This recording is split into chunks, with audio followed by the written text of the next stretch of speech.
Members, can I advise you that this meeting will be recorded and ask you to note that mobile phones should be switched off as they interfere with the recording. Tablet devices should be switched to mute. Can I remind members to declare their interest as appropriate throughout the meeting? Can I declare the meeting open to the public? Agenda item 1, apologies. Are there any apologies? No apologies. Agenda item 2, chairperson's business. Can I formally welcome Ian McCree? He hasn't arrived yet. I'm told Ian is the new member in the committee, and advise that his declaration of interest is available on the Assembly website, and also advise members that we will write to Thomas Buchanan to thank him for his time and work on the committee here.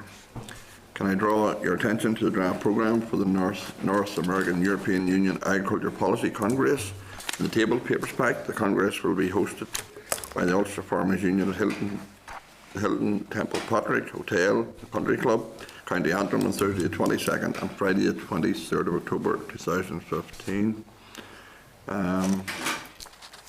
Members who wish to attend the conference should inform the committee staff as soon as possible. You don't have to go to all of it, you can go to part, but I'd like to know if you're going to go to any part of it. Okay, members.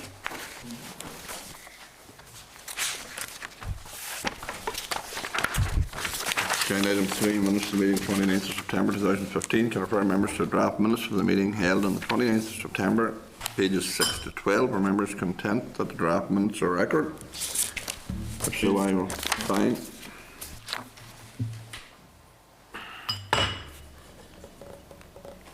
Okay.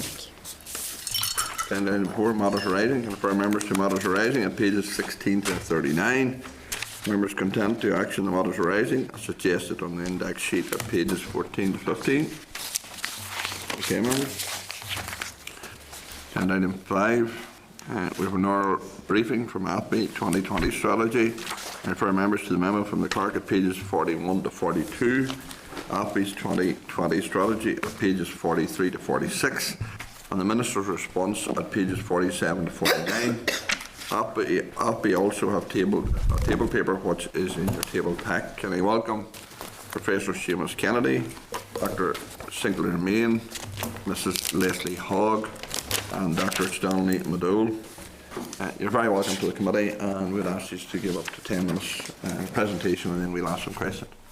Thank you. Okay. Thank you, Chair and members, for the invitation to give evidence to the committee this afternoon. When we last appeared before the committee, which was February of this year, I outlined AFBI's strategy, vision and budget pressures up to 2020, and I would now like to update you on progress and development since then. AFBI has been working closely with the Department of Agriculture and Rural Development over the past 18 months or so to review the Institute's scientific functions and capabilities as part of our strategy. And we received Minister O'Neill's response to the AFBI strategy in August of this year, and the key points in that strategy have been summarised in the paper that we submitted to you at the end of last week. AFBI's strategy has, of course, been strongly influenced by the current pressures on the Northern Ireland public sector finances. For AFBI, that translates into major reductions in budget and staffing, and I will describe the impact of those later. However, AFBI's board and executive are committed to ensuring that a stronger, more focused AFBI emerges from the current financial constraints, and that the Institute grows the areas in which it is scientifically strong and can successfully compete for funding from a wide variety of commercial sources. We in AFBI are determined that following a period of consolidation and realignment, that the Institute will grow from these areas of strength in line with an ambitious science strategy. The core scientific pillars which will underpin this growth are animal health, sustainable livestock systems, plant health and crop science, food safety, food science, and with the potential relocation of some of our food science work to Caffrey's Loughry campus, environmental protection, fisheries and aquatic ecosystems, and agricultural and food economics. And those high priority functions to be retained have been identified on the basis of their policy priority to DARD, their critical importance to protection of the agri-food industry, which as we know is heavily dependent on exports, their strategic importance to AFBI's science base, the availability of a critical mass of highly skilled staff, and external funding opportunities. The DARD Minister has indicated her support for bidding to the Executive for an unprecedented scale of investment in AFBI's estate over the next few years. Subject to capital funding becoming available, this investment would ensure that AFBI scientists have modern facilities in which to carry out their work, and it would also increase AFBI's competitiveness by reducing overhead costs substantially. Outline business cases for replacement of the Veterinary Sciences main building and for a new AFBI headquarters Grassland and Plant Science Centre were submitted to the Department of Finance and Personnel by DARD in July of this year. A master plan has been developed for the farm buildings at Hillsborough, and following the Minister's decisions on the AFBI strategy, the necessary business cases will now be finalised. And to facilitate that process, DFP and DARD officials visited AFBI last week to discuss the state. Minister O'Neill has also indicated her support for exploring potential funding opportunities to develop AFBI's research agenda. These include a proposed AFBI-directed research fund, which would give AFBI more flexibility to leverage in additional R&D funding to really complement the core funding from the department. The Minister has also indicated her support for exploring the potential for the Department to support collaborative research funding opportunities with other funders. And this would involve DARD contributing some funding to those programmes operated by other agencies, so that AFBI would become eligible to apply for those schemes. And as an example of that, the Department will provide some co-funding to the Department of Agriculture, Food and the Marines' forthcoming competitive R&D call, which will open next week. And this will open the door for AFBI and other research organisations in Northern Ireland to bid into that programme. And although these programmes are highly competitive, I and the executive management team in AFBI believe that AFBI is well positioned to win substantial funding from them. Also on the positive side, an administrative change in government budgeting rules anticipated to come into operation next year will mean that R&D funding will be treated as capital rather than a resource as at present.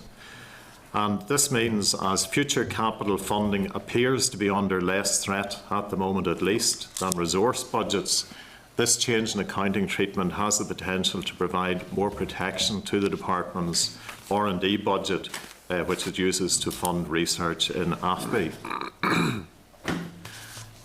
Now, as I mentioned earlier, we began this year with a severe budget pressure, and to try and address that pressure, AFBI's had to implement a major reduction in staffing and introduce a series of other cost-saving measures this year in order to reduce the £7.5 million pressure at the beginning of the year to the current in-year pressure of around 1.2 million. This reduction has been achieved through the voluntary exit of between 130 and 140 staff this autumn. The final figure depends on a few more acceptances of offers to exit from staff. And also the suppression of 50 posts, so we're not going to fill those posts. And also substantial reductions in overtime working, the use of agency staff, and other reductions in general operating costs. And these reductions are continuing, and at the moment a minimum of 22% of our workforce will leave AFBI this year. This will clearly have a substantial impact on the Institute's overall scientific capacity. AFBI will continue to face significant financial challenges in future years, and the overall impact of these will depend on the scale of future reductions in departmental budgets, AFBI's success in winning external funding, and in further cutting costs. However, the AFBI Board and Executive are determined that having shrunk substantially this year, AFBI will grow from next year onwards in order to maintain the required capacity to support the sustainable expansion of the agri-food sector. And to that end, the Institute is vigorously pursuing potential opportunities for external funding in order to leverage the core research budget that AFBI receives from the department. For example, we have 5 current bids into the European Horizon 2020 programme, with several more in preparation, and have recently been successful with a number of consortium partners in Great Britain in a bid to the UK Agri-Tech Strategy. And this bid was to develop a Centre for Innovation Excellence in Livestock, and it's worth approximately £3.5 million in capital funding to AFBI. That will augment the Department of Agriculture's own investment in the AFBI estate, particularly at Hillsborough. And it will also, the success in developing this centre will also open up a stream of industry-funded research projects whenever it's up and running. So to conclude, by delivering world-class science, AFBI will continue to pursue a strategy of supporting government policy and the local agri-food industry in its goal of sustainable expansion. There will be a renewed focus on a reduced number of prioritised functions, together with appropriate organisational change and the introduction of several enablers to facilitate increased success in leveraging in external funding, which will allow AFBI to develop hopefully a financially and scientifically secure future. Thank you, Mr. Chair. Okay, and thank you very much for your presentation. Earlier this year, the Minister had said that AFBI had received 246 eligible applications for staff to leave under the voluntary exit scheme. And I know the numbers you quoted there now is, I think, 130 to 40, plus 40 that you wouldn't be replacing, which is about 170, 180. Will this be enough to generate the savings required? We're still left with that pressure of at least 1.2 million this year, so it's not enough to totally eliminate the budget pressure, but it's gone a substantial way to do it. Okay. In relation to the human resource aspect of this, how are you managing it? That's our biggest challenge at the minute, apart from finance, because now that we know who is leaving the organisation, and the first batch of over 70 staff left at the end of September, with the second largest batch to go at the end of November, we're looking at the specialist skills in the various areas and looking at how we can rearrange staff to fill the gaps, essentially, to maintain our scientific capacity. But it is a major difficulty because of the specialisms within the organisation. We can't turn an economist into a chemist, etc., etc. Yeah, I would have thought there has to be some difficulties in regard to that. In relation to a new headquarters and the plans for the future in regard to that, has any decision been made where that will be? There's no final decision yet, but the base for our new headquarters at this point in time would appear to be Hillsborough, AFBI Hillsborough. One of the issues to be decided yet is whether or not our grassland and plant science function would be part of that headquarters building or would be part of a separate development at AFBI Loughgall, which is the option strongly favoured by the AFBI board and executive. Okay. You're happy enough that capital finance will be available? Well, I don't think I can predict the future, but I understand that with the minister's support, that will be in with a strong shout for available capital funding. Yeah, okay. Joe Byrne. Mr. Chairman, well, first of all, welcome the delegation and updating of us on the AFBI changes. I think it's fair to say the committee were very concerned when we heard about the drastic requirement under the budget cuts that you are facing. Seamus, in relation to the reconfiguration of your staff, how successful or otherwise do you think you can be in having the right scientific people in the right positions to tackle the ongoing expansion of research going forward? It's a difficult question to answer. I believe that we'll be very successful in rebrigading the staff, but I also believe realistically that there will be some gaps because we're trying to do this within a very tight budget envelope, etc. And I've mentioned the areas of strength that we want to continue to work in. So our ability to bring in external funding to maintain the research capability in particular, some of those areas will be highly important, but it's all that funding is competitive, so it's very difficult to predict the levels of success in it. Following from that, given the Horizon 2020 opportunities or challenge, given the requirement that you'll have to work with partners, how much work has been done in relation to having potentially successful partnership bids, and on the 5 current bids that you've in there, what is the traffic light system saying? Red, green or yellow? Well, we don't have the traffic signals yet on those applications, but we'll hear, I think, next month on the first of those. But all of those applications involve multiple partners throughout Europe. We have to, that's the only way that Europe will operate, basically. Our track record in AFBI has been very good. We've been above the Northern Ireland and European average so far in previous European programmes. And so we have a number of staff who are highly skilled and experienced in writing European grants.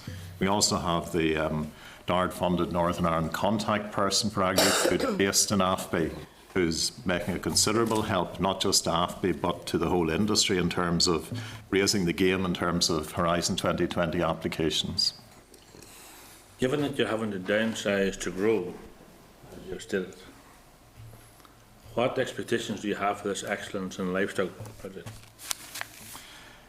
We have a lot of expectations for it, but maybe I could invite my colleague Sinclair Main, in whose division that particular centre will be based, to comment.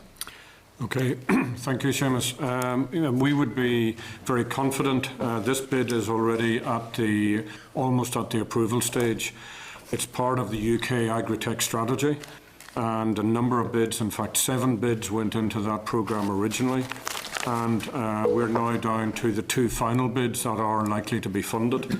And we are certainly a major player in the intensive livestock bid. And the key strength that we're bringing to that consortium, which involves Roslin Institute in Scotland, Nottingham University in England, and also the Harper Adams University, the key strength we're bringing is really expertise in grassland-based ruminant production. So our vision is that AFBI Hillsborough will become the centre, or the go-to centre for research in grassland-based livestock production in the UK.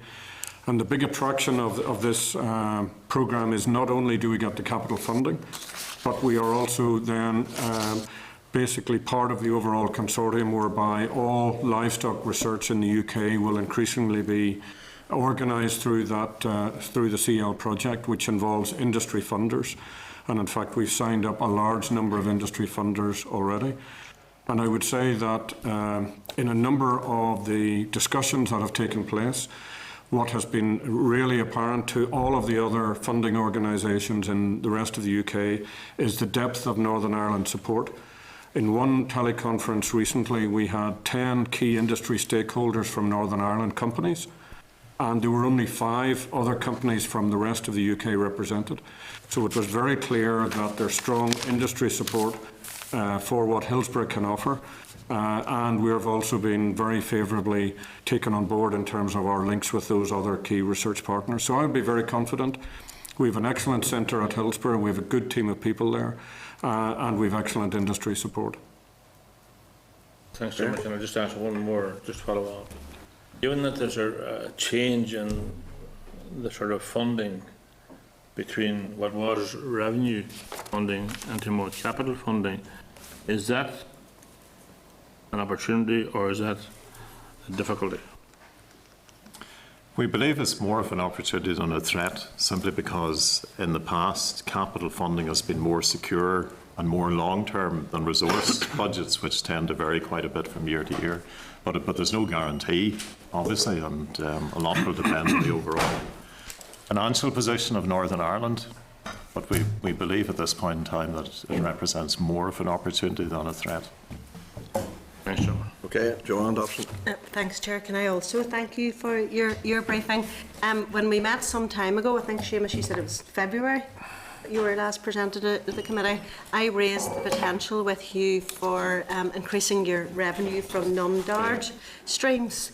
Can you give us then an update on your plans for how you can achieve this and what impact this can, in your opinion, have on Rugby's future? Yeah. I think it obviously has an extremely, it will have a more important role in AFBI's future in view of the pressures on Northern Ireland government finance. At the moment, we're approximately 1/3 external funded and 2/3 government funded. We obviously have to grow the 1/3 external funding. Horizon 2020 is a good example because we have to build relationships with other institutes in order to compete for Horizon 2020 calls. It's also important that we maintain our scientific credibility because there's no way another institute will want a partner who doesn't provide world-class science. So even with all the cuts, it's extremely important that we maintain our high-quality scientific output, etc., etc. Horizon 2020, we've talked about the UK Agri-Tech strategy. The CL that we've just talked about is the second one. There's a previous one where we're not quite, the amount of value to AFBI from it yet is not secure. Have you anything concrete yet? Well, this year we've increased our external funding by approximately £300,000 more than last year. That's our current projections at this stage. So we are growing, but a lot of the problem is or part of the issue is we're dependent on when research calls come out and which calls they are from various funders. In terms of UK Research Council funding, AFBI is not eligible for that funding directly, but there is a review ongoing at the moment carried out by Sir Paul Nurse, and we submitted evidence to that committee earlier in the summer, making the case that AFBI is slightly different from a core government department and that we should become eligible, and that UK science was actually missing out by AFBI not being eligible to respond. We also have links with, or we are establishing links with an organisation in Canada called Genome Canada that fund research in a wide area of genetics, whether it's animal health, plant science, food, etc., etc. And I referred earlier to the department partnering with other funders. That's one example where there is potential to add some funding to a bigger pot, essentially, and get back more in return. So there are a number of initiatives. Obviously, the last time you were here in February, you've been aware of the changes and the changing way AFBI's changing and the loss of the staff as well. But obviously, I agree you need to retain that world-class expertise, but also balancing that with being competitive and competing on the world market. So nothing concrete as yet. I think 300,000 last year. Is that what you said? Extra. That's non-DARD. Specific streams? Yeah, our total income is about £300,000 more than it was last year. And any projections then for next year? You know, what's your... We want to build that, but the big caveat is we've just lost, you know, at least 22% of our organisation.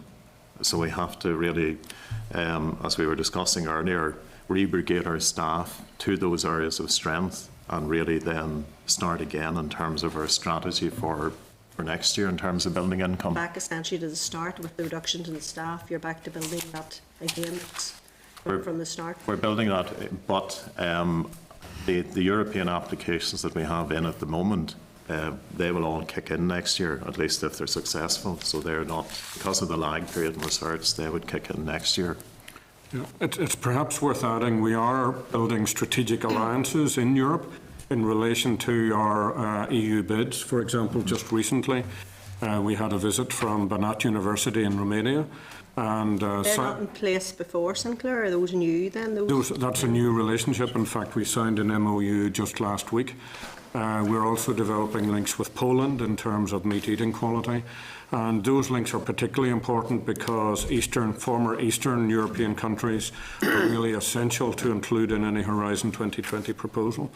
So by building those strategic alliances, we're certainly well placed now to mount bids, to mount joint bids with those other countries, which means you're demonstrating that you're having a European-wide impact. So I think building those alliances is very much part of the whole strategy to try and increase the EU funding, particularly from Horizon 2020. And you know, I raised this before, I thought you were too reliant on the DARD streams as well, and you needed to be more competitive out there and bid for them. I notice in your briefing the changes to the arable research programme and publication of recommended variety list for grass. Can you update us on the engagement you've had with the industry on this issue? Yeah, we have. We've had a number of representatives come into AFBI board meetings earlier this year, and we've recently had meetings with the British Society of Plant Breeders on that. We've also had some discussions with the Ulster Farmers Union Arable Committee on that issue. And basically, the reason why we're closing the arable research in AFBI is essentially because it's a relatively small area, and we have to really focus on areas where we have a skilled critical mass and have opportunities for external funding. As an example, where we have to cut our cloth, basically. And in terms of the recommended lists, again, we believe there are other ways, maybe more relevant ways in which varieties can be tested, using on-farm plots, for example, rather than the highly standardised regime that's used in centres such as Crossnacreevy. So we'll be looking at the industry to see are there alternative ways, lower cost, and potentially more effective ways in which that work could be carried out, but funded by the industry. Would you feel you have engaged then adequately with, I'm thinking, local suppliers not too far from, in my constituency, you feel you have engaged with them and listened to their concerns? Yeah, we've engaged with them, yeah, both individually and not all of them, but through representative organisations, and we'll continue to do that. Okay, thanks. Yeah. Honourable Mullen. Thank you, Chair. Thank you for your presentation. You seem to be quite buoyant since this whole realignment of the department. It was dim and gloom for a while there, but you seem to be quite buoyant on it. Are you getting more outside money? Does this give you the opportunity now of applying for more European funding through the Horizon 2020 programmes and that there than you would have done before? Or do you see yourself applying for more in the future? In terms of being buoyant or not, I don't think it's a case that we're buoyant, it's a case that we're realistic. And we're now better on in the sense we know what the cuts are to a large extent. And we call our strategy Shrink to Grow. And I think it's actually quite a useful label. And we believe we've now shrunk. We believe if we shrink any more, there would be major consequences to the Northern Ireland industry. So having reached that point, we now are setting about growing through those areas of strength. So I think it's realism rather than buoyancy. But having said that, if we can become more competitive, reduce our costs, maximise the ability to bring in external funding, I think there can be a good future for AFBI. And I've referred in my opening remarks to enablers. So the setting up of an AFBI-directed research fund, for example, will give AFBI more flexibility in actually deciding to put additional money or shortfall funding, as we call it, to some external bids such as Horizon 2020. And the departmental minister support for the department, putting some of its funding alongside other funders into pots into which AFBI can bid, again opens up opportunities for us. So I think it's a case we have to be smarter in how we operate, basically. This realignment, in a way, maybe looking down the road, could have been a godsend. Well, it's I wouldn't quite go that far now, but I mean, Go part of the way. pardon? There are opportunities in every crisis, I think, and we want to exploit the opportunities and be positive. There's no alternative. We have to be positive and go forward as best we can. What about looking at it on your partners on an All-Ireland basis? Do we do much work there? Yeah, we do quite a bit of collaborative work with Teagasc, for example, in the south, and we're in discussions with Teagasc at the moment on the future of mushroom and apple research at Loughgall in particular. and we hope we'll be able to agree a strategic programme there. But those are small sectors, and the Republic has difficulty in maintaining expertise in small sectors, research expertise, as do we. Have been in discussion with the Department of Agriculture, Food and Marine's veterinary service or veterinary laboratory service in Backweston as to how we could better engage and avoid duplication in some areas. So we do have active discussions there. Can you see, is there any room for student, swapping students, you know, because Tegas does a lot of work on grassland as well. Yeah. We believe there is, and we already have a significant number of students under Walsh Fellowships, as they're called, from Teagasc, funded by the Republic. The new DAFM stimulus call, which is coming out, I think, next week, you know, provides another opportunity for AFBI to collaborate with research organisations in the south. And I would have no doubt there would be, I'd be surprised if there weren't more studentships coming out of that. Can I commend you the work you're doing and the work you're doing for the future? Thank you. Yeah, Robin Swan. Thank you very much, Chair. Thank you. Seamus, when you're talking about the voluntary exit scheme with the Chair, you mentioned there's still 1.2 million of pressures. How do you think you're going to realise them, or what's your plans to? Well, there's only two ways we can address those. Number one is cutting costs even further. And in terms of our major cost, which is staff, we're now at the beginning of October, so there's limited room to reduce staff costs. We have to look at costs everywhere else. The other way is bringing in more income, but we're now approaching the stage where the January monitoring round figures will have to be submitted. And essentially that means whenever we submit those, that's if there is going to be January monitoring round this year, whenever we submit those figures, normally around October, November time, that essentially puts in stone our income for the year. So if we bring in any more income after that point, we're not allowed to use it. We don't have cover to actually employ it, which highlights one of the difficulties of our current position in AFBI, being a public sector body, adhering to public sector finance rules, but at the same time trying to increase our commercial income. So there are a number of issues there that are tricky ones to develop. So you haven't any firm plan then? We have no firm plans apart from reducing costs wherever we can possibly do it between now and the end of March. To a level of 1.2 million? To a level of 1.2 million. Not easy. But that's what, you have no plans at this stage? You have nothing? Nothing concrete. You're not going down the No. line of compulsory redundancy? No. Okay. In regard to that, your I suppose your programme of Shrink to Grow, you mentioned quite a number of external funding avenues and different projects.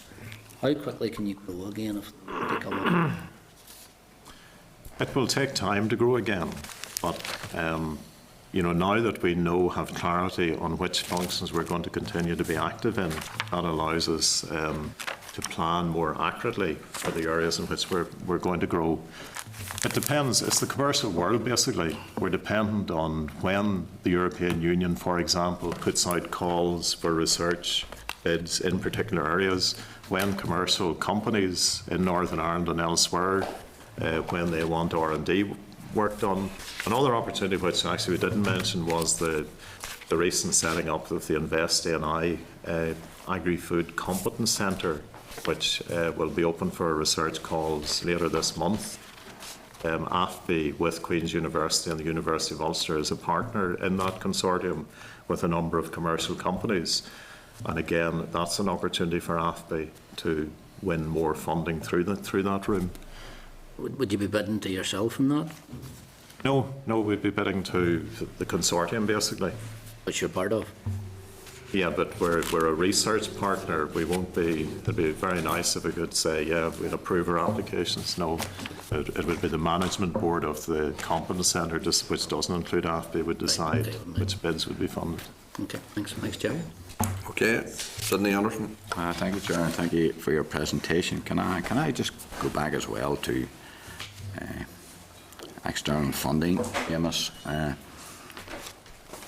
You appear to be heading that road into the commercial world and to see the organisation going forward.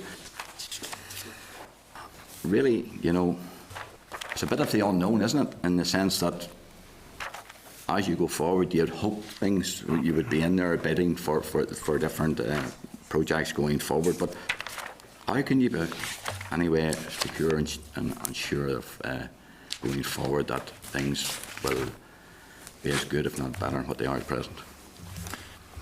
We can't be sure because it's the real commercial world. You know, we're in competition with other institutes who are equally going hard after this funding. I forget the exact figures for Horizon 2020, for example.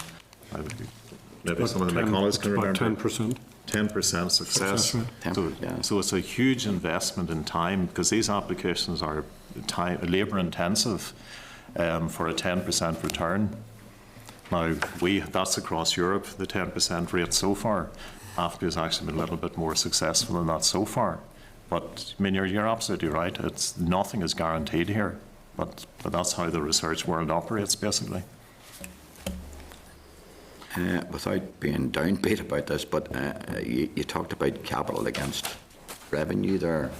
You're aware that any research going forward will be, I'm picking this out right, it's capital, and you'd be happier that it's in that pot.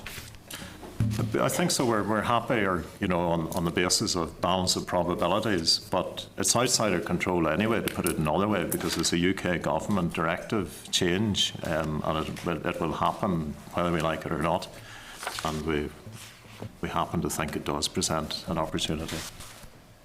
Would you agree then, or with me, that we are basically looking into the unknown in a lot of this, and we hope that we will get many projects and many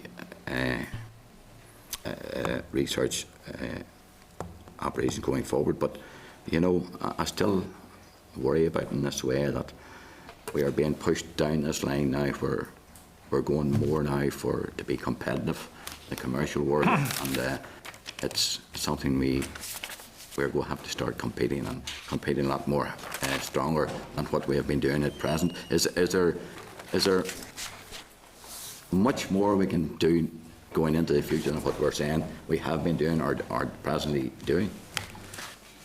I think there are a number of points there. First one is, you know, you asked about the certainty or lack of certainty in the future going forward, and I agree it's not certain at all. But if we look backwards, in the first year of AFBI's existence, our external income was about 6 million, and it's now up to around 19 million. So we have grown that considerably.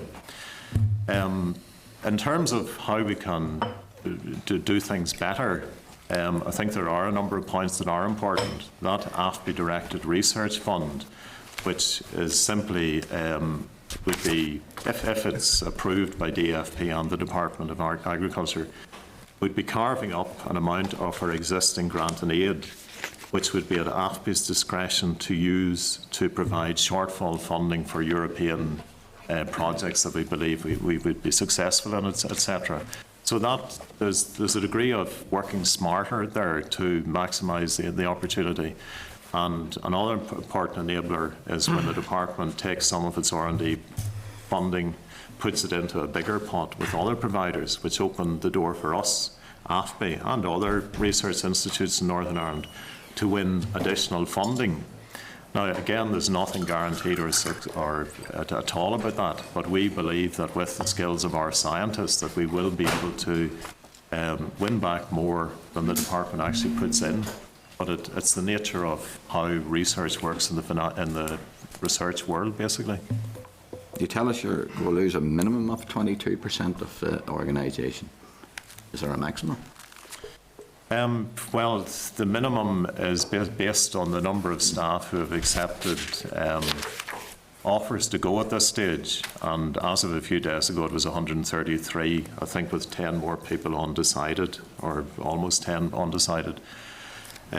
Within the current year, we don't believe, apart from possibly at the end of February next year, that any more people can leave the organisation. But if people are leaving at the end of February, there's only 1 month's salary saving within the financial year, so that would have a very limited impact on our savings for the year. And then next year's budget brings us into new territory, and I understand the departmental budgets, have not been agreed, but there's talk of a 5 and a 10% reduction, so we have to see how that impacts on AFBI. And with that loss of certain expertise and whatever goes with it, and having to compete in the bigger world, that obviously is going to make life even more difficult, is it not? Yeah, it certainly will pose greater challenges. More so when you have it present, when you're competing in the bigger world. There's nothing easy in the future. Okay, thank you. Edwin, please. Where's the critical mass? What is a critical mass? Sorry. It's really having sufficient number of staff in a particular area where they can maintain excellence in that area at an internationally competitive level. And with the staff who are volunteering to take redundancy, are you going to be able to maintain that in each of the areas? Well, that's what we're looking at the minute. Now that we know who's actually leaving, and the first batch have left at the end of September, we're actually looking at which staff members are left in which specialist areas and matching those staff who are left with the requirements in the particular areas. But that is a big, difficult task to achieve. And is it a threat to some areas? Sorry, is there a threat? Not that we're aware of. Those areas that I mentioned earlier on are the areas that we want to continue working in. So you'll be able to maintain a critical mass? In those areas, yes, we believe areas. so. Yeah.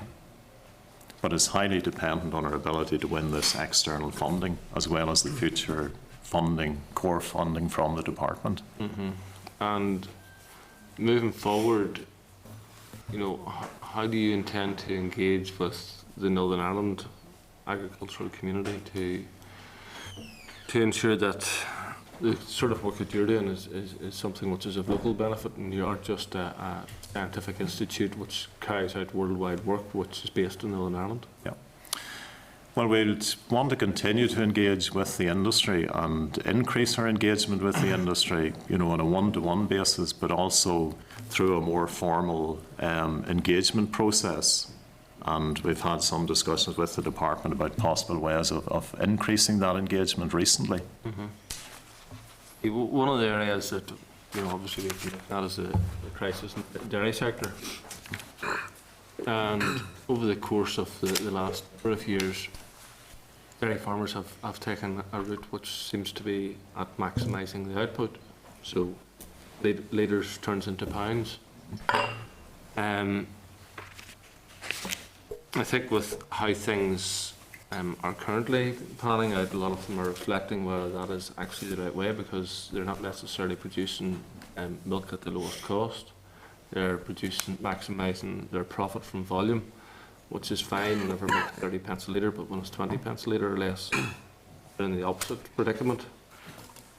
Is that an area that you'll be doing work in terms of identifying, assisting the dairy sector to produce milk at lower cost? And over the years we've always heard about extending the grazing season and so forth. Many farmers didn't have a grazing season full stop, yeah, because they were actually drawing silage to the animals on a permanent basis, and they were housed all the year round. So will there be work done on that front?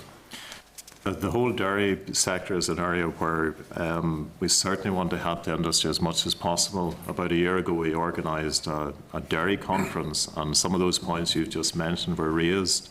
The ability to feed concentrates with milk was 33p is very different from the ability to feed concentrates when milk is 17, 18, 19 pence a litre, etc. We were planning to have an open day last month at Hillsborough on this very topic, where we could bring industry in, hear their views, and actually make presentations which would help hopefully the economics of the dairy industry. Unfortunately, we had a TB reactor, so for biosecurity reasons, we postponed that event.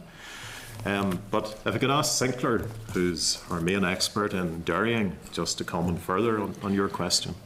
I mean, I think you've absolutely got to the hub of the problem in relation to the dairy industry. Part of our vision, as Seamus has outlined, is to strengthen the grassland and plant science activity at Loughgall. And that is very much a pillar of what we need to do in terms of the industry. Northern Ireland's competitive edge, and indeed Ireland's competitive edge, is grassland.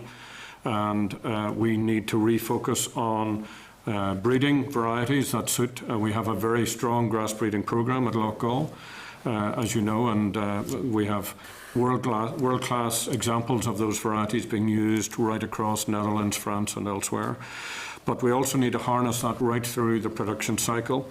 We've had lengthy discussions with CAFRE in recent months about how we actually take the industry forward in relation to reinvigorating the whole milk from grass philosophy. And I think that's something that we need broader engagement with the industry. We've already had discussions with AgResearch Dairy Committee about how we can develop a strategy to take the industry forward that will give an industry that is better able to cope with the fluctuations that we're going to see in milk price in the future. I think it's inevitable we're going to have more volatility because of a more global dairy market. So we need to be able to have systems that will be resilient at 20 pence a litre or less. Hopefully there will be more than 20 pence, but that also will be profitable if we get back to where we were 30 pence a litre again. And we had a very strong food economic modelling programme that clearly set out where the dairy industry should be going, and that was based on research at Hillsborough. But I think this is an issue now that we're really an unprecedented change in relation to the price of milk, but we need to be able to design systems that can cope with that sort of challenge in the future. In terms of grass, we have, Chairman, probably one of the most ideal grass growing conditions anywhere in the world, because we have a relatively mild and humid climate. I take it that in spite of the difficulties across Na Críocha and all of that, that there is going to be a strong focus on continuing to maximise grass production and produce qualities of grass that will ensile well, but also yield very high tonnages per hectare. Very much so. That's, as I've said, that's a strong pillar in terms of our programme going forward. But I would say the greater challenge is not the growing of the grass, as you indicated earlier, it's actually using it. And I think that's part of the difficulty we've had with weather conditions over the last 3 or 4 years. We have to design systems that are more flexible in terms of grazing, and that we can rely on high quality silage when we need to as well. So I think we have to take count of the changing weather patterns and the implications of that on our production systems. But at the same time, we have to avoid getting caught into really high cost all year round housing systems, because Northern Ireland will not compete in that sort of system. Yeah, and the same applies to grass as applies to dairy. Some of the high yielding grasses require high inputs. Yeah. And whenever fertiliser costs or fuel costs are expensive, then your silage is going to be expensive. And I think against all of that, we also have to be mindful of the environmental challenges in relation to water quality and air quality and impending legislation in Europe. And that's something we're also very conscious of and working closely with industry in relation to addressing some of those issues. Thank you, Chairman. Okay. Joe Treverne. Chairman, thanks for letting me back in. In relation to animal health, veterinary labs, can I get an assurance that the Oma lab will be sustained and updated? I've just written down here 12 March that operate in my part of the world. Leader, Newton Stewart, Gorton, Plumbridge, Dunnamana, Oma, Claher, Pomeroy, Stewartstown, Dungannon, Nissenski and Niskin. That's a fair indication of the amount of farm animals that operate in my part of the world. Will that veterinary lab be updated and improved to meet the needs of farmers, given the issue of animal health, BVD, bovine TB, going forward? Yeah, the OMA lab has been updated over the last 10 years. They're quite modern facilities there. A lot of money has been spent on some of the laboratories and in refurbing the post-mortem room, for example. And our current plans is that the OMA laboratory will continue to provide the frontline service to farmers and private veterinary practitioners in the West, as you've described. What we are going to do is centralise some of the backroom functions, some of the processing that goes on behind the scenes at the Stormont lab. So instead of running 2 sets of equipment, one at Stormont and one at OMA for that work, we would use 1 set at Stormont basically. But in terms of the overall service provided by the OMA lab, we want to certainly maintain that and improve it wherever we can.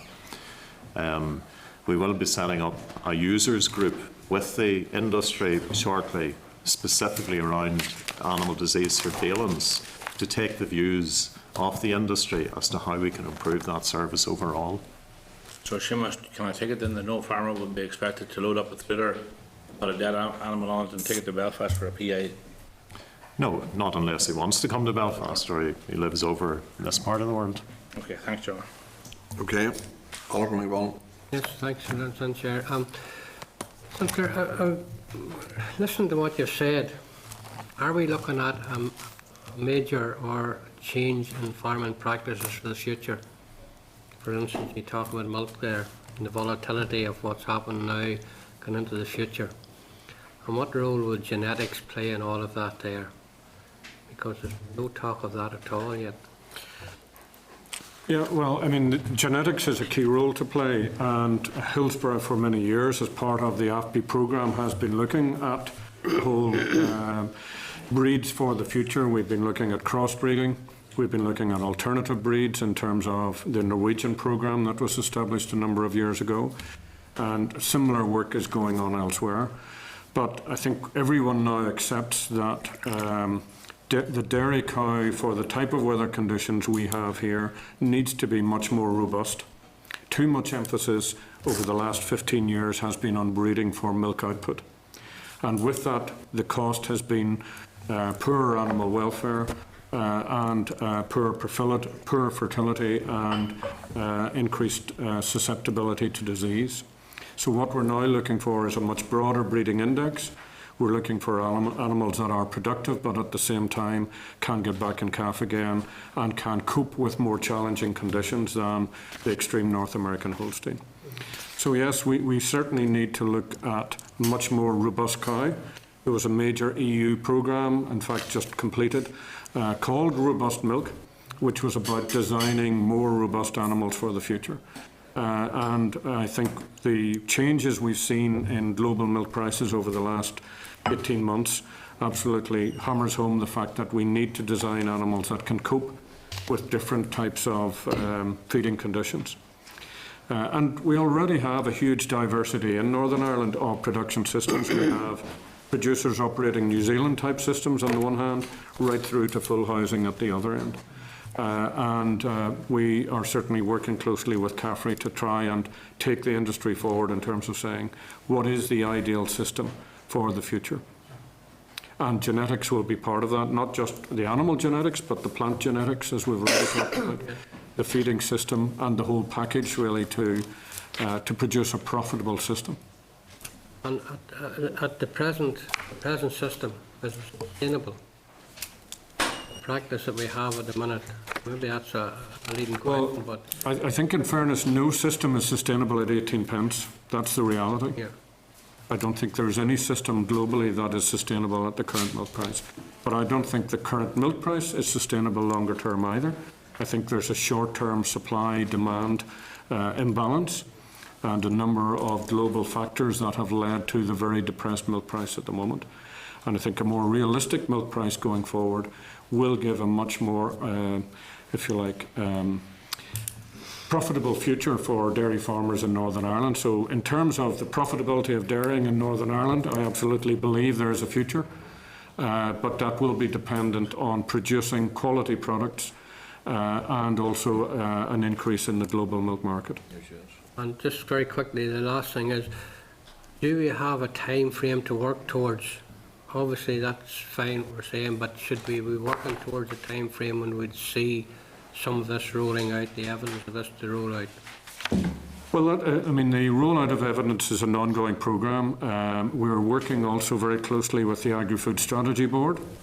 They have set out a very clear strategy of increasing milk solids, which is about increasing milk composition rather than milk yield. So we need to target, again, through the genetic and feeding route, increasing fat and protein content, because ultimately that's what we sell. We're selling milk products.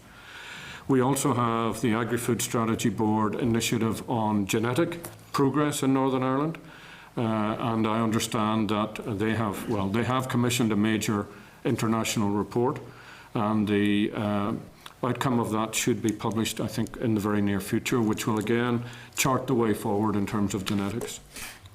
Genetics will be the big thing going into the future. Yeah. Thank you. Thank you. Okay. In relation to proposals to close Crossing the Cravey, what or how do you intend to deliver on that? What's the way forward? Well, I think the first point to make about Crossing the Cravey is that we will honour all existing contracts, and the variety testing that goes on there typically takes 4 years. So it'll be 4 years before the last grasses and clover is through the system.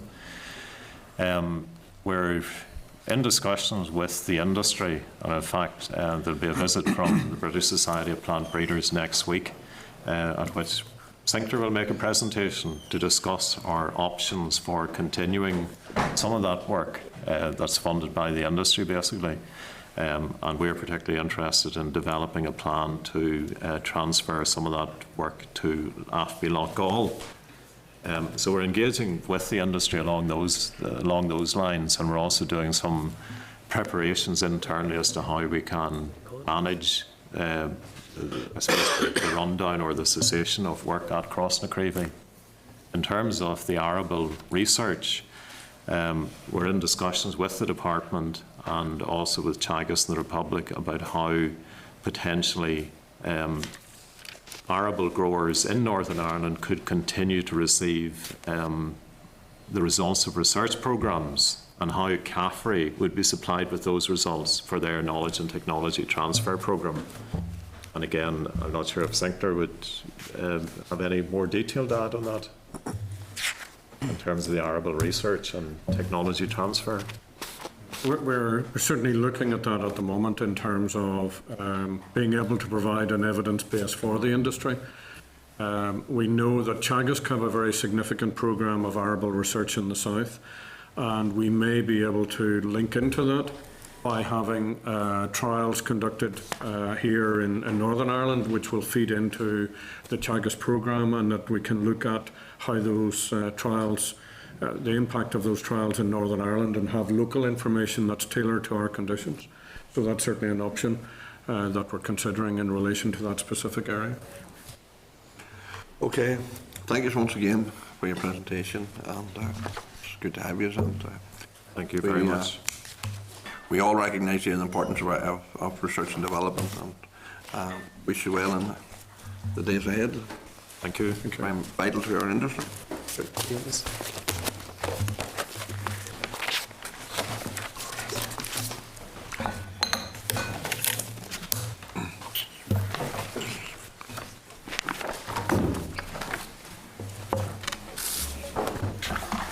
Can I refer members to a draft press release for this briefing at pages 50 to 51? Members tend to approve the press release? Right. Okay. Agenda item 6, oral briefing DARD, Northern Ireland Rural Development Programme 2014 to 2020. Can I refer members to the memo from the clerk at pages 53 to 58? Papers from the department at pages 60 to 68. And a recent DARD press release from the Farm Business Improvement Scheme at pages 69 to 70. And I advise members that a letter from DARD updating the timeline for implementation of the Farm Business Improvement Scheme, FBIS, has been included in the table paper pack, while the correspondence states that the Farm Business Improvement Scheme has moved into the next stage of the business case process, which requires an outline business case to be completed for each component of the business improvement scheme. It does not indicate what work has been completed on each of this to date, or provide a proposed time frame for submission of these OBCs to DFP. Can I welcome Lorraine Linus, Head of Rural Development Programme Management Branch, Gareth Evans, Axis 3 Implementation Manager, Martin McKendry, Head of Caffrey Development Service, and Colette McMaster, Director of Food, Farm and Rural Policy. You're very welcome to the committee, and we asked you to give you up to 10 minutes for your presentation, and then we'll ask some questions. Okay. Thank you, Chair, and committee members, for the opportunity to provide you with a further update briefing on the 2014-2020 Rural Development Programme. And you've introduced colleagues who are at the table, from Lorraine from RDP Management Branch, Martin McKendry who's from Caffrey, Gareth Evans from Rural Development Division.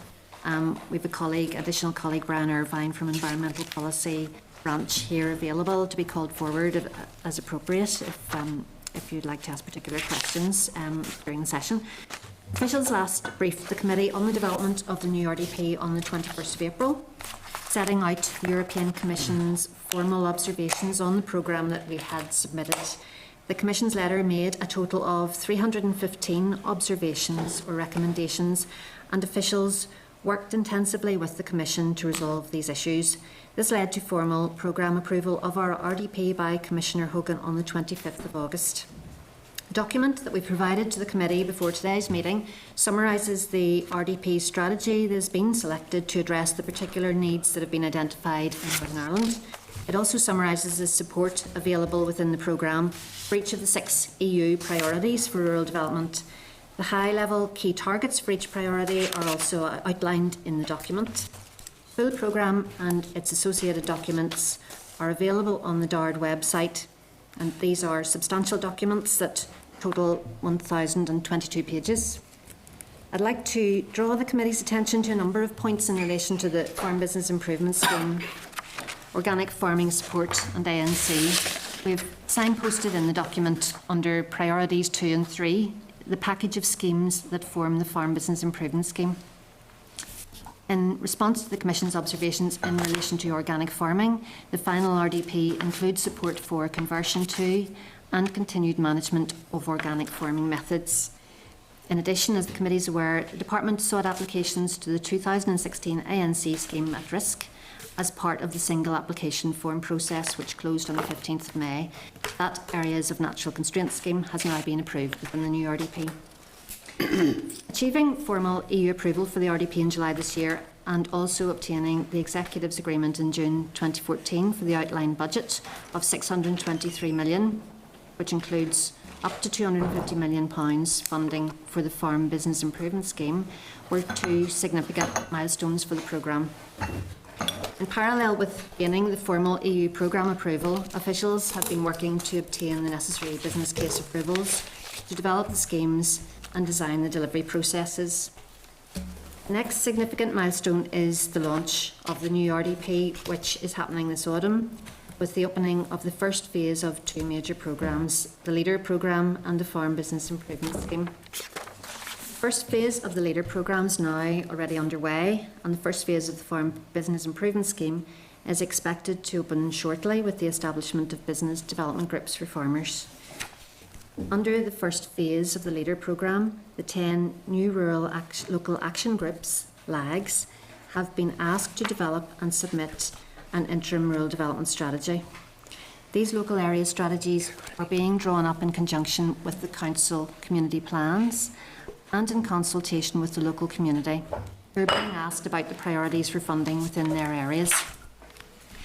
The local strategies will identify the priorities and needs of each area and set out how the objectives of the LEADER programme will be met. DARD will assess the strategies to formalise the establishment of the LAGs and to allocate their budget. This is an important stage for LEADER, and the Minister is keen to urge stakeholders, community groups, rural businesses and communities to take part in the consultation about the strategies. The LEADER programme will be an important source of funding and will provide excellent opportunities for the economic and social enhancement of Northern Ireland's rural areas. My colleague Gareth Evans will be happy to provide you with further detail about the LEADER programme. Turning next to the Farm Business Improvement Scheme, the package of FBIS schemes will include measures aimed at knowledge transfer, innovation, cooperation and capital investment to help support sustainable growth in the sector. We're planning to roll out this package in a phased way, starting with knowledge transfer this autumn. This first phase of the Farm Business Improvement Scheme will focus on making advice and support available to farmers to help them clearly identify their needs and make the right decisions about developing their business. GARD is planning 2 distinct knowledge transfer sub-schemes. These are, firstly, Business Development Groups for Farmers, which will be a programme for groups of farmers facilitated by CAFRE Advisor to learn about business management, new technologies and innovative ways of working. And secondly, Farm Family Key Skills, which will be a suite of short training courses for individual farmers, which complement the business development groups, but will be a shorter, more focused alternative for farmers. The business development groups will open first. The next steps will be to finalise scheme design, obtain formal business case approval, and to ask the RDP Monitoring Committee to consider the proposed selection criteria. We hope to do that when the Monitoring Committee meets later this month. Subject to that, it's planned to open the business development groups for farmers for applications later this month. My colleague Martin McKendry from CAFRE can provide more information about the plans for the scheme and what we hope to achieve. GARD is planning to open the training schemes later in 2015-16 under Farm Family Key Skills, including farm safety, business planning, animal health training and ICT training to support DARD's business objectives.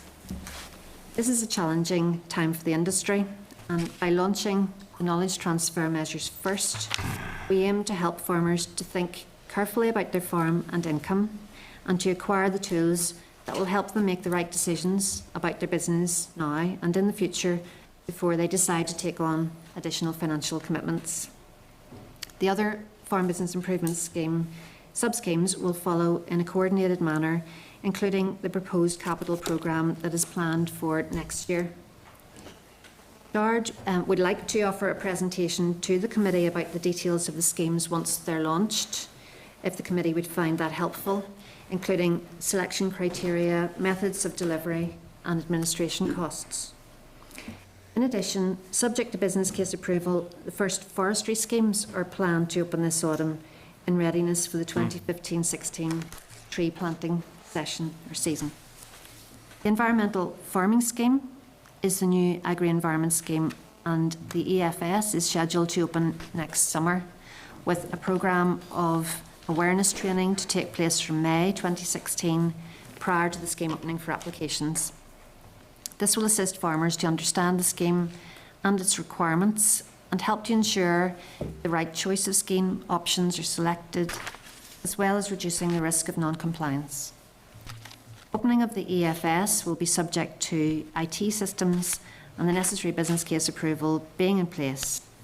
My colleague, Brian Irvine from Environmental Policy Branch, is available to come forward to the table if members have any particular questions about the plans for the new Environmental Farming Scheme. Meanwhile, expenditure under the new RDP is underway in relation to the legacy agri-environment and forestry schemes and the processing and marketing grant scheme. There'll be an opportunity to amend or modify the RDP during its lifetime, which will be up to 2023. The EU-approved programme contains references to possible emerging needs in Northern Ireland, such as related to the use of financial instruments, land management and also genomics. That will allow us to modify the programme in future to address those particular needs, if appropriate. Any future amendments to the programme must be approved by the European Commission and supported by a sound evidence base. The EU regulations require us to put in place a detailed monitoring and evaluation system to assess the impact of the implementation of the RDP. As part of this system, a new Rural Development Programme Monitoring Committee has been established to oversee the remainder of the 2007 to 2013 NI-RDP and the implementation of the 2014 to 2020 RDP. The RDP Monitoring Committee has a specific role in overseeing the implementation of the programme. In particular, it will consider the selection criteria for various measures of the programme, consider any future amendments to the programme, and approve annual implementation reports before submission to the European Commission. The new Programme Monitoring Committee has 24 members who represent 18 organisations.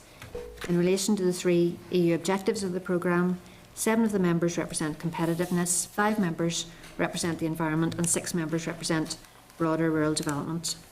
GARD will work closely with the Programme Monitoring Committee over the period of the programme, and particularly over the next year, to ensure that the schemes are open for application and the success of the programme is monitored.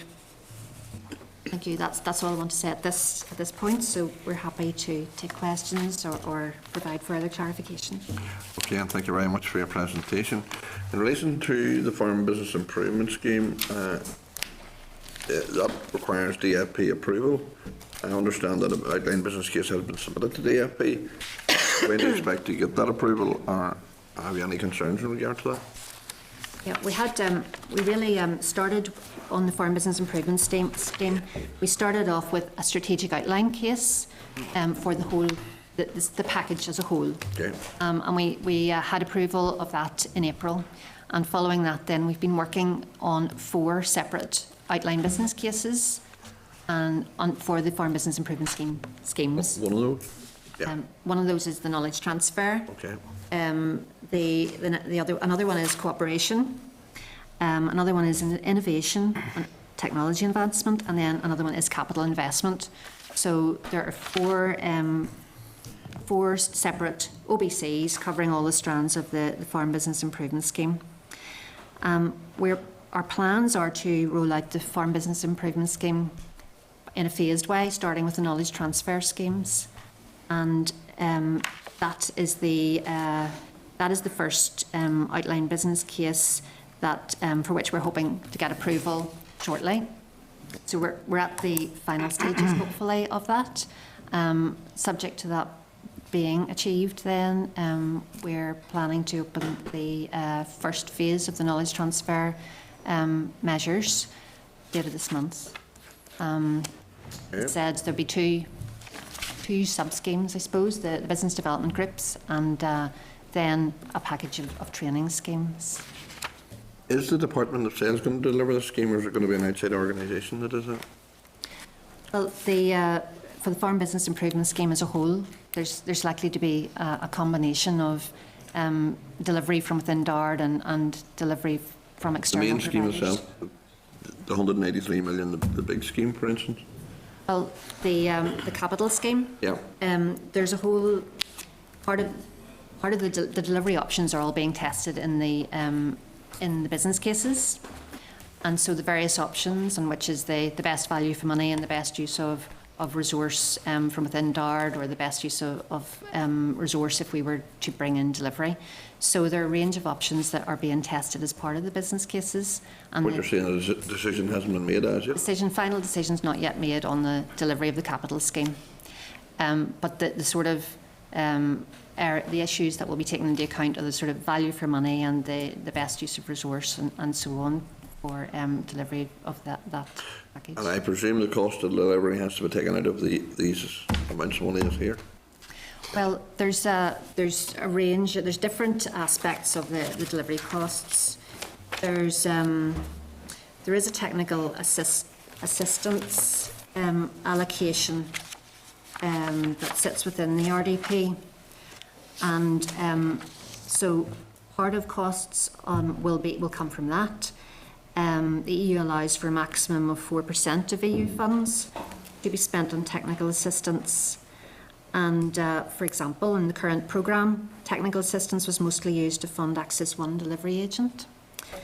The technical assistance funds are therefore vital, but at the same time, quite a lot of the delivery costs will come from within DARD budgets. That was the case in the existing programme, and so will be the case for the new programme as well. So there'll be a combination. Well, it's not exactly clear as exactly what will be taken out of the grant You say that there's a lines for up to 4%, but you're not sure at this stage whether that will happen or not. How much of that committed? Well, yes, we have allocated, the budget has been allocated within the programme to allow for that technical assistance budget, and that's separate from the monies that have been allocated to the actual scheme. Lorraine, would you like to come in on that? Well, I think it's clear for some of the schemes that, you know, that the business cases are more advanced for. For example, the knowledge transfer, we're very clear on the delivery of that. Martin might comment a bit more, but the CAFRE advisors are being provided for that scheme, so that's not being charged to the programme. Yeah. Except in the case where we might need additional support. For example, if there are insufficient poultry advisors, then we might procure some support to help with that. I think the benchmarking there's help with the benchmarking being procured as well, but then there's an administration team being set up within DARD to deliver both the Farm Family Key Skills and the business development groups, and some of those costs we can charge to the programme. That's because the regulation is very clear, because it's the cost of the delivery itself can be, for that measure, some of that can be met from the programme. So where the business cases are further advanced, we're clearer about how we're using the resources most effectively. Okay. In relation to the wider rural development programme, a lot of programmes, in the last programme, and Gareth will know this, a lot of money spent on capital projects. What is the aim this time? I think a lot of concern that there's so much money spent on capital projects in the last programme. Under the leader side of things? Yeah, on the leader side. The large degree of the funding that is under leader is capital, but not the very strategic type of projects that were necessary before. And I suppose what I should say is, without those projects, we wouldn't have achieved a 100% spend under leader, which is a first in my time in DARD. So you mightn't have liked the capital projects, there weren't that many of them, but they did help us invest £100 million in rural areas. Yes, but one would hope that the programme was set up to try and create jobs in rural areas and to do that, and in many cases it didn't do that. I mean, I think it's very important in this programme that where emphasis is put towards rural business and rural jobs. The majority of the emphasis on the leader side of this is towards rural business and particularly job creation. Yeah. However, it is up to each local action group to make that decision of what it sees as the needs in its area and then prioritise that need. We can give the groups a certain amount of direction, which we have done, but it is still up to each group within each area. What I would say on the back of the old programme is, as of yesterday, we just passed the 1,000 job mark on the old Axis 3 programme, which is something we never thought we would achieve. But very much this programme is definitely predicated on job creation, and we're putting in a lot of supporting structures with councils, with the Go For It programme, with Invest, to ensure that the support is there for businesses to bring them forward. I think that's vital. Joe Byrne. Thanks, Chairman. I welcome the presentation. I think it's fair to say that the farming community have waited for a long time to see what was going to unfold. In relation to the 623 million, how much of that quantum will end up directly going into the farming community, and how much of it will directly go into the community facilities or projects? Well, there are allocations for each of the schemes. So that there are schemes that will be delivered by DARD. There'll be schemes then that will be delivered through the Leader programme, which is maybe where you're also asking for clarification. In terms of the Leader programme, the schemes will be based on the local development strategies. And the local development strategies are being drawn up by the LAGs in conjunction with the councils, and taking account of the local needs identified in those areas. So they will be tailored to the needs and priorities identified in the local area. So they'll be very much bottom-up driven, And so we can't, how that will actually be spent will depend on the local development strategy that's actually determined for that area. Well, so just to take the leader, you talked about 70 million plus 10 for rural tourism. Of that extra 70 million, how much of that will go directly into community type facilities? I don't think we can actually say, because it will depend on the local development Well, strategy. how much of the 70 million will go in administration? On administration. I think there is an amount of can it's go 20 administration under the EU rules. Yeah, 22% of it is set aside for administration. That's 3% less than the maximum allowed under EU rules. And we did do a review of the administration in the previous programme, and we also looked at the need. The Commission's very keen on a process of animation going out and actually bringing forward people into the process, so there was a bit of additional budget added in, but we do, as we did in the current programme, always say to people it is up to 22%. That 22% is 3% less than the maximum allowed by the Commission. In the current programme, we're bottoming out at between 18 and 19%. Really, 14 million is going to go in administration.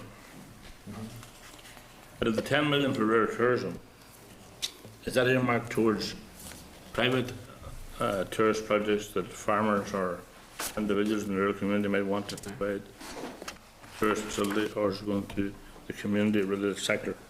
If a farmer or another rural dweller wishes to take forward a business idea, a tourism business idea, they can do that under LEADER, under the Rural Business Investment Scheme. The Rural Tourism Scheme is very much aimed at the sort of intermediate level of size of project, and it will be driven forward by councils in partnership with other strategic bodies such as National Trust, Outdoor Recreation, NI, organisations like that.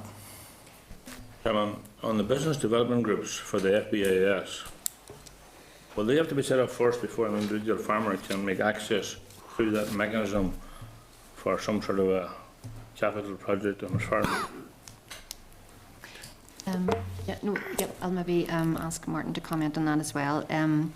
The purpose of setting up the knowledge transfer measures first is really to allow farmers, or to help farmers sort of think through the requirements on their own farm before they make a decision about whether they want to. In other words, a lot of bureaucracy first before he gets to any actual project that would be assessed, ultimately to end up on a practical project. Well, not everybody will participate in the business development groups. There'll be some people may want to commit Well, to that's the those. reason I'm asking the question. Do you have to have the business development groups up and running before an individual farmer can make access to it? Well, we want to do that. That's what we're wanting to do. We're wanting to put them out there first as the first phase, and we're wanting to provide as well, alongside that, we're wanting to provide training in things like business planning, which will help farmers who aren't members of the groups to also take the opportunity, think through what they really need on their farms before. So it's not that they'll have to, but what we want, that's the way we're planning it. We want it to be, I think it's the right thing to do, is to put the knowledge transfer measures out there first. Want to come in on that? No, I think in terms of the question, can someone make an application to the capital scheme without being in a business development group? And the answer is yes. But anyone who's within the groups will be afforded the opportunity in terms of developing business planning skills, putting in place business plans, go forward that would help them with their application. But it's not an essential. Thanks, Martin. Can I ask then, Chairman, last one, genomics? There will be a mid-term review of this programme, is that right? No, there won't be a mid-term review. There was little value in the mid-term review the last time, so the Commission have planned 2 annual reports, 2 enhanced annual reports at 2 different points. But the programme is kept under review all the time, and that will be one of the roles of the Monitoring Committee to bring forward any proposals as well. But genomics mentioned, so do I take it that maybe a new DARD-led scheme, for example, for the suckler cow, could be introduced under the genomic scheme? We can modify the programme in the future. We can make modifications to the programme. we have, as part of the programme that we submitted, we have identified a potential need for work on genomics.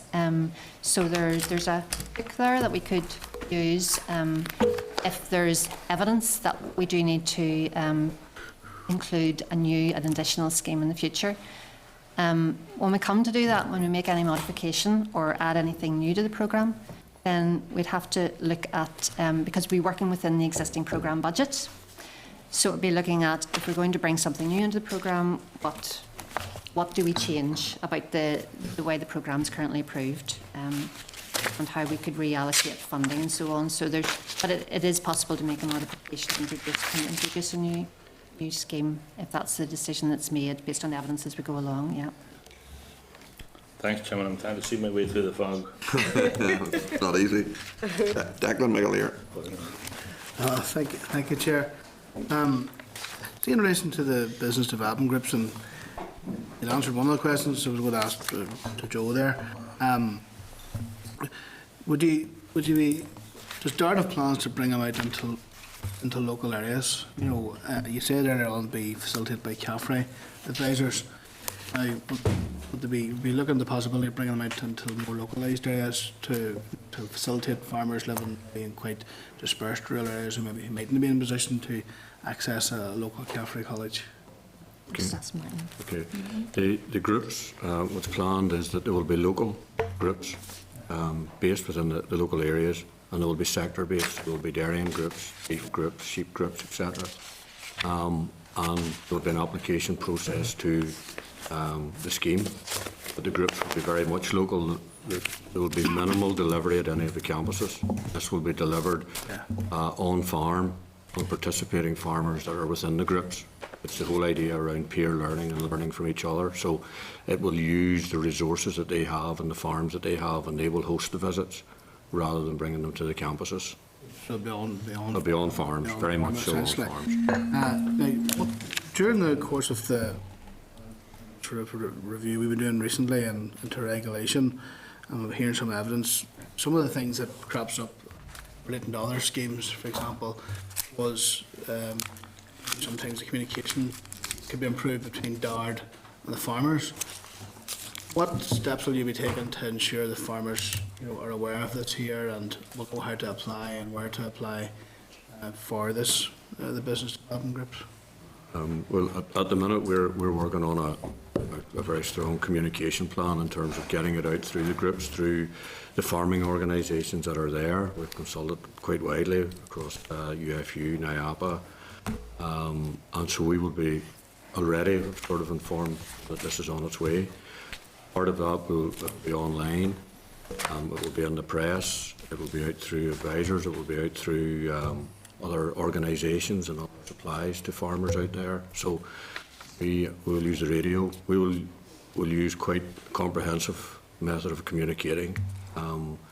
We would anticipate the programme to be open for applications for somewhere between maybe a 4 and 6 week period, so we can continually build on that and communicate it and advertise it quite very widely. So is it a rolling programme or is it a window where you need a... Well, initially for this year, for the 15-16 year, we have the funding available to cap that at 1,500 farmers and groups at this minute in time, so that will be the first tranche. But there will be another window, hopefully, if finance is available in 16-17.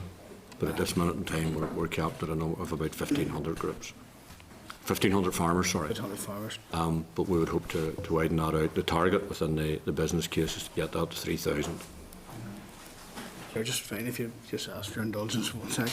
Just on the lags, Gareth, could you tell me, I'm aware that they're working on their strategies, is that uniform right across the north, are they all at the same level?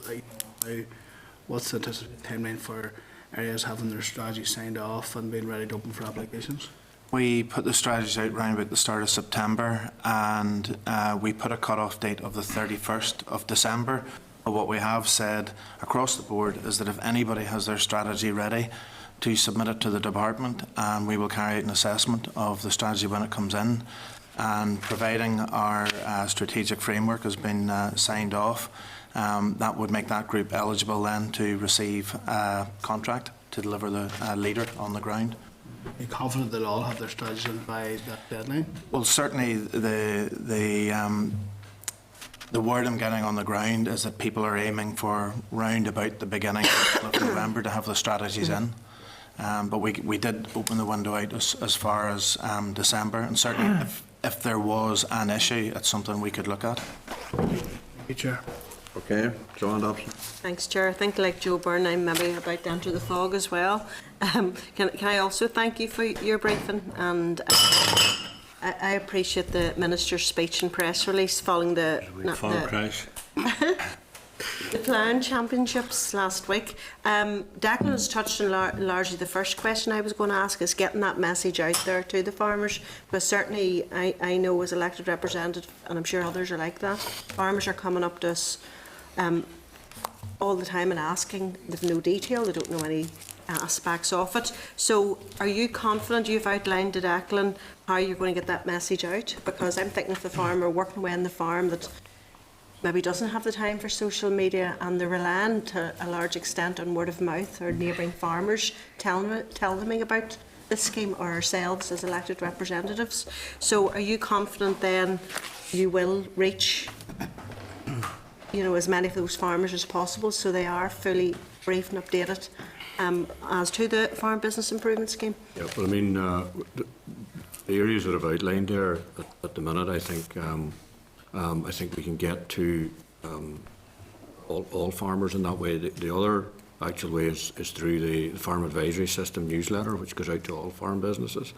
We'd be advertising through that as well. So through press, through that newsletter, through radio, online, there's a number of different tools that we can use, as well as local groups and say the Union, IAPA, etc. So we're quite confident we can get the message out there at this stage. I hope you're right, because certainly there's not a lot that's a of, fair comment. Yeah. There's not a lot. They keep coming up and asking, asking me at the minute. So, given the difficult situation which many farmers are currently facing, what advice then will you be giving to farmers when it comes to making applications to the scheme? I'm thinking, especially with regard to Strand 4, the capital investment aspect of the Farm Business Improvement Scheme, because we don't want them to be overstretched entering the scheme. So obviously that advice is crucial going forward. How are you going to do that and make that advice known? Well, I think what Colette was outlining there before, farmers who come into business development groups with a very clear training and that applied to the whole area of business planning, economic benchmarking, etc. But they don't have to engage with this, as Joe outlined. They don't have to engage. But also within the Farm Family Key Skills, there is also a business planning training provision there to farmers who do not wish to join a business development group. Will that be sort of a one-to-one, almost like a mentoring system, taking them through the process? It will be groups of farmers coming together to learn the area of business planning and how to provide a good plan on the farm. But if an individual farmer wanted to sit down and have that advice on a one-to-one basis, could that be provided? Well, must there be a group of farmers or a member of the business development group? I'm thinking of an individual farmer that maybe would be keen from the capital investment or aspect of it, but yet we don't want certainly to see them overstretched. Will that guidance be available directly to them individually? Well, I think. We're looking at the whole communications, and Martin's been talking about the communications of the business development groups. But we'll want to, in looking at as we roll out further schemes, want to sort of have communications about really the Farm Business Improvement Scheme as a whole, and to help people prepare their thinking about the capital schemes. And so that we will have guidance available for them. Perhaps there will be people who don't attend the training, who aren't in the groups, but we will want them to be aware of the sorts of things to be thinking about. So that will be part of the communications plan as we sort of move towards that point. Certainly, and we want people to be thinking in advance. We've got some information at this stage on the DARD website about the very early about the business investment scheme, but it's just even suggesting to people to consider the legislative requirements and the planning and health and safety and so on. So I think we'll be building on that. Yeah, but not every helping. farmer will be going to the DARD website. I'm thinking you've spoken quite a lot about the business development groups. How will they work in practice? And yet, I'd like to learn a wee bit more about them, but also, as Joe Byrne has outlined, they don't have to be involved with that. So, you know, how is this all going to be brought together and tied up, that if you've an individual farmer that maybe would require that direct link with regard to, for example, the capital investment aspect, must they engage with the business development group? Must they be a member of a group of farmers? Have you thought of every aspect of it to assist the farmers going forward with this? Well, you don't have to be a member of the business development groups or do the training. That's right. And there'll be people coming into this who maybe already had that sort of experience in there, or they have been involved in the past and so on. So, but you don't have to do it. We're still pretty early days in terms of the capital scheme. We're starting with this rollout now. We're wanting to build towards that. And to sort of plan the communications, and we'll be talking to stakeholders as we do that, and what's the best How would I way. advise a farmer then that's interested with the capital scheme? What advice should I give him or her going forward then with it? I don't think we're not at that stage yet. But they're asking those questions already? Yes, yeah. At this stage, there's what we would, and there will be information coming out about the training and so on. What we would, and you know, it's one of the things mentioned just in the opening. When will we be at that stage, because we're already open for the first phase now? Yeah. So when will we be? I know this is the fourth strand of it. When will we be at that stage, and you know, when will we be in position to give them that information early, to make those decisions if they're going to? Well, there's a lot of colleagues are working on the whole sort of communications and the delivery planning for those other schemes as well as part of the business cases. One of the capital scheme will come in the next sort of phase, so it'll be subsequent to the ones we're doing now, but it'll be next year.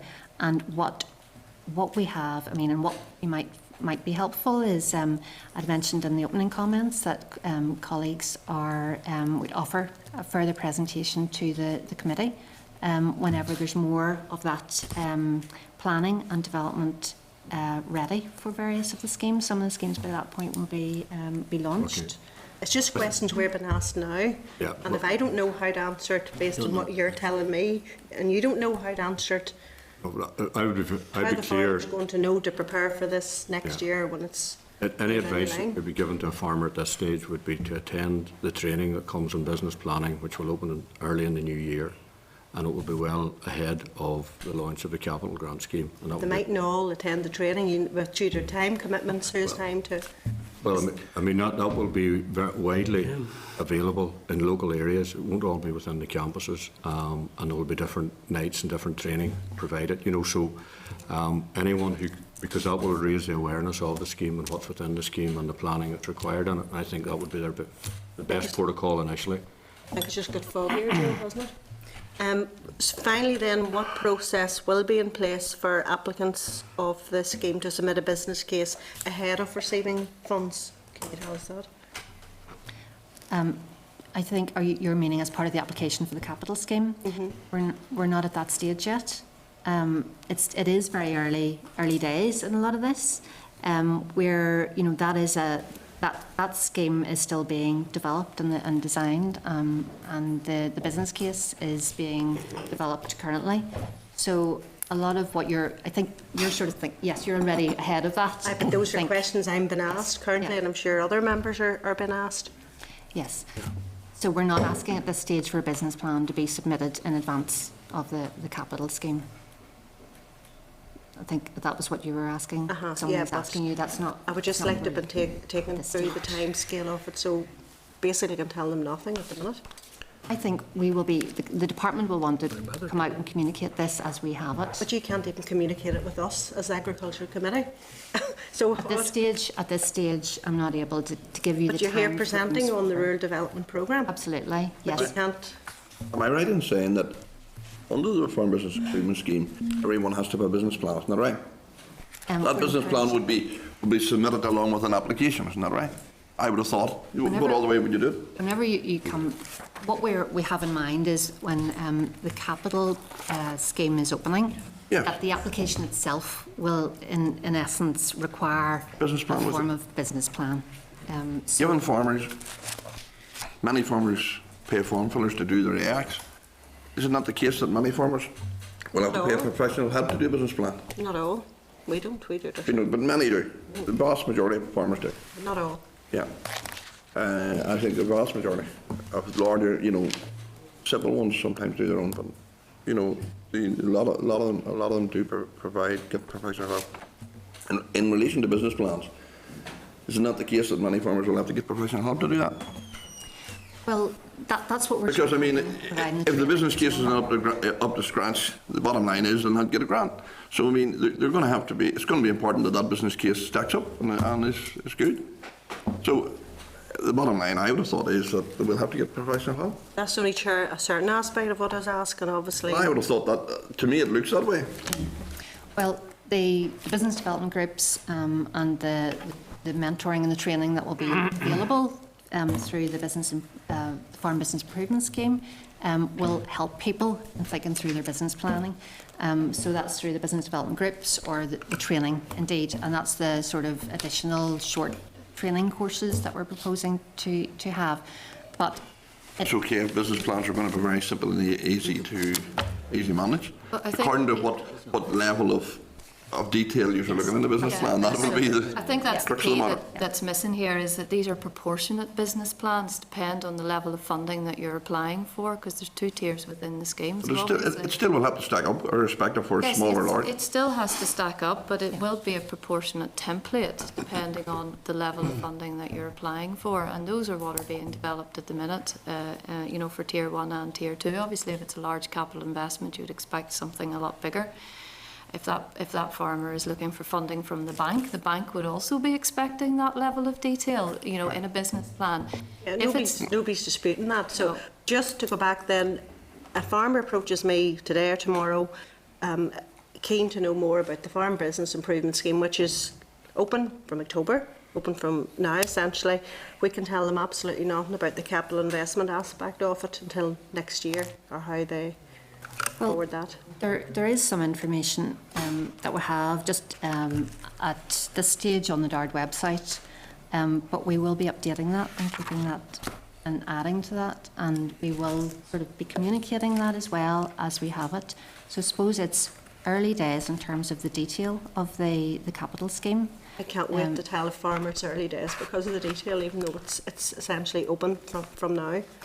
I think in terms of the Farm Business Improvement Scheme as a whole, we're launching that with the business development groups and the knowledge transfer measures. The capital scheme, I suppose, is, to be clear, is not launching at this stage, and it's currently in development. We have some information out there on it, but clearly we're aware we'll want to communicate that as we develop our thinking around that. In terms of business planning, there will be, what we're envisaging, as we've said, is that the application form itself will incorporate a sort of a level of business plan that would be needed, but that will proportionate to the type of support that someone's applying for. Of course, yeah. So there'll be, as we're designing the scheme, we're looking at a Tier 1 of the scheme and a Tier 2 of the scheme, and there'll be different amount of sort of evidence or thinking needed around those business plans depending. Okay. Thank you. Edwin Prince. Thank you, Chair. The EU say you can spend 25%, which only demonstrates the inefficiency of the European Union on administration. But that's what's in the regulations, not set by DARD. I know, but they say you can spend that. That only demonstrates their inefficiency. So hold on, I'm asking the questions here. Better hear it before you answer it. You're suggesting 22% then, which is 3% less, in spite of the fact that a number of the groups achieved 18 or 19%. How do you expect to get efficiency if you give them 22%? You'd be a better chance of getting efficiency if you set it at that 18 or 19%, or even better than that. If you said to the lags, you can spend 15%, and if you spend more than that in administration, you have to find it from another source. Right. Well, if you listen to what I said earlier, one of the points I made was it's 22%. The current programmes run at 18-19%. There's 5%, which is additional administration funds, which wasn't in the current programme, available for what the Commission calls animation, which is to allow administration staff to go out amongst potential applicants and actually mentor them through the process, so that instead of spending an awful lot of time dealing with applications which end up going nowhere, that you do that process up front. So there's additional money from the Commission to do that, and that's why it's 22%. So less money on the ground. On the ground, from the perspective of... Well, £70 million, 22% of 17 million, or 70 million is 15.4 million, which leaves less than 55 million to put on the ground. You want to see the maximum amount of money going on the ground, not spent on administration. That doesn't deliver jobs. Only in the actual process of doing it, but doesn't deliver long-term jobs, doesn't deliver sustainability, and doesn't develop a capital programme in the way you'd want it to develop. Right. If you don't have the administration in place to put the appropriate staffing and infrastructure in place, you won't get the quality applications coming through. We've seen that very clearly on the current programme, where an awful lot of time was spent processing applications which weren't fit for purpose and were never going to be fit for purpose. So that is why the Commission has put that extra funding on the table for animation. So we in effect, our administration still is 18%. The extra 17%, the extra 5% is for this animation fund to actually make the process a lot more efficient. One of the things we're doing is we're setting a target to turn around every application to a decision within 90 days. That's something we didn't have in the current programme. So what you're saying here today is that by doing the animation, you will have less applications, but better quality applications. Yes. Well, then you'll need less administration to deal with those. Well, that's what we'll hope going forward. And then you need less money to pay for the administration. It is up to 22%, and that is the challenge. That is the challenge for the LAGs and for councils doing the administration. But I will be saying to the councils, and I'll be setting the councils a much lower target. And if they want to spend more administration, they get it out of their ratepayers' resources. Because if you don't do that, people will end up spending in administration as opposed to putting it on the ground. Just come in on Yes, that. Oh, it's just to reiterate what Gareth said, that it's up to. That doesn't mean to say, because in the current programme it was up to 20%. Administration spend is audited. It is based on actual spend. It is not something that they just think, okay, we've got that money and we'll spend it. So when it was all came in and audited and they had to prove how much time they'd spent on delivering the programme, it came in at less than the 20% that was originally set within the programme. The point that Gareth's making about the 5% animation, I think it was because the key to this is if you get higher quality, yes, they will spend less on administration.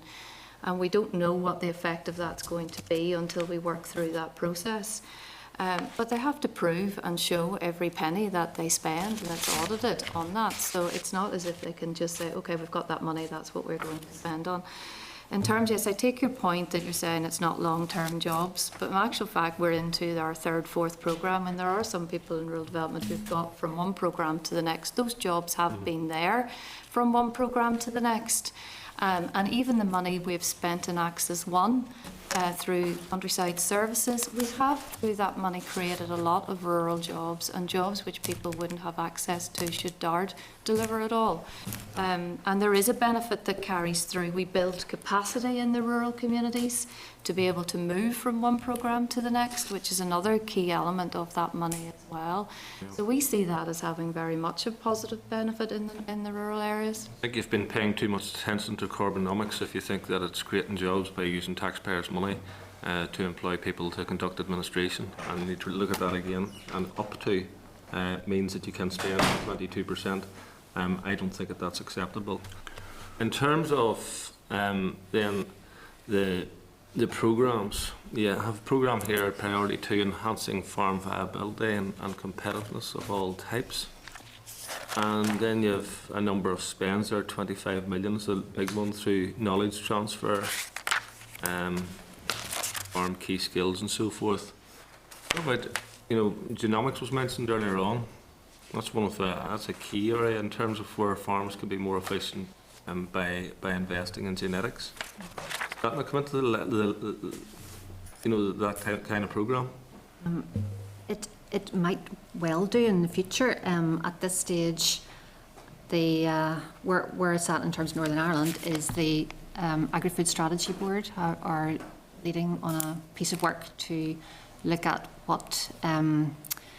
how this might benefit Northern Ireland, and if so, what sort of approach would be best to take here. They're doing a piece of work, and we're expecting to sort of see them report on that in due course.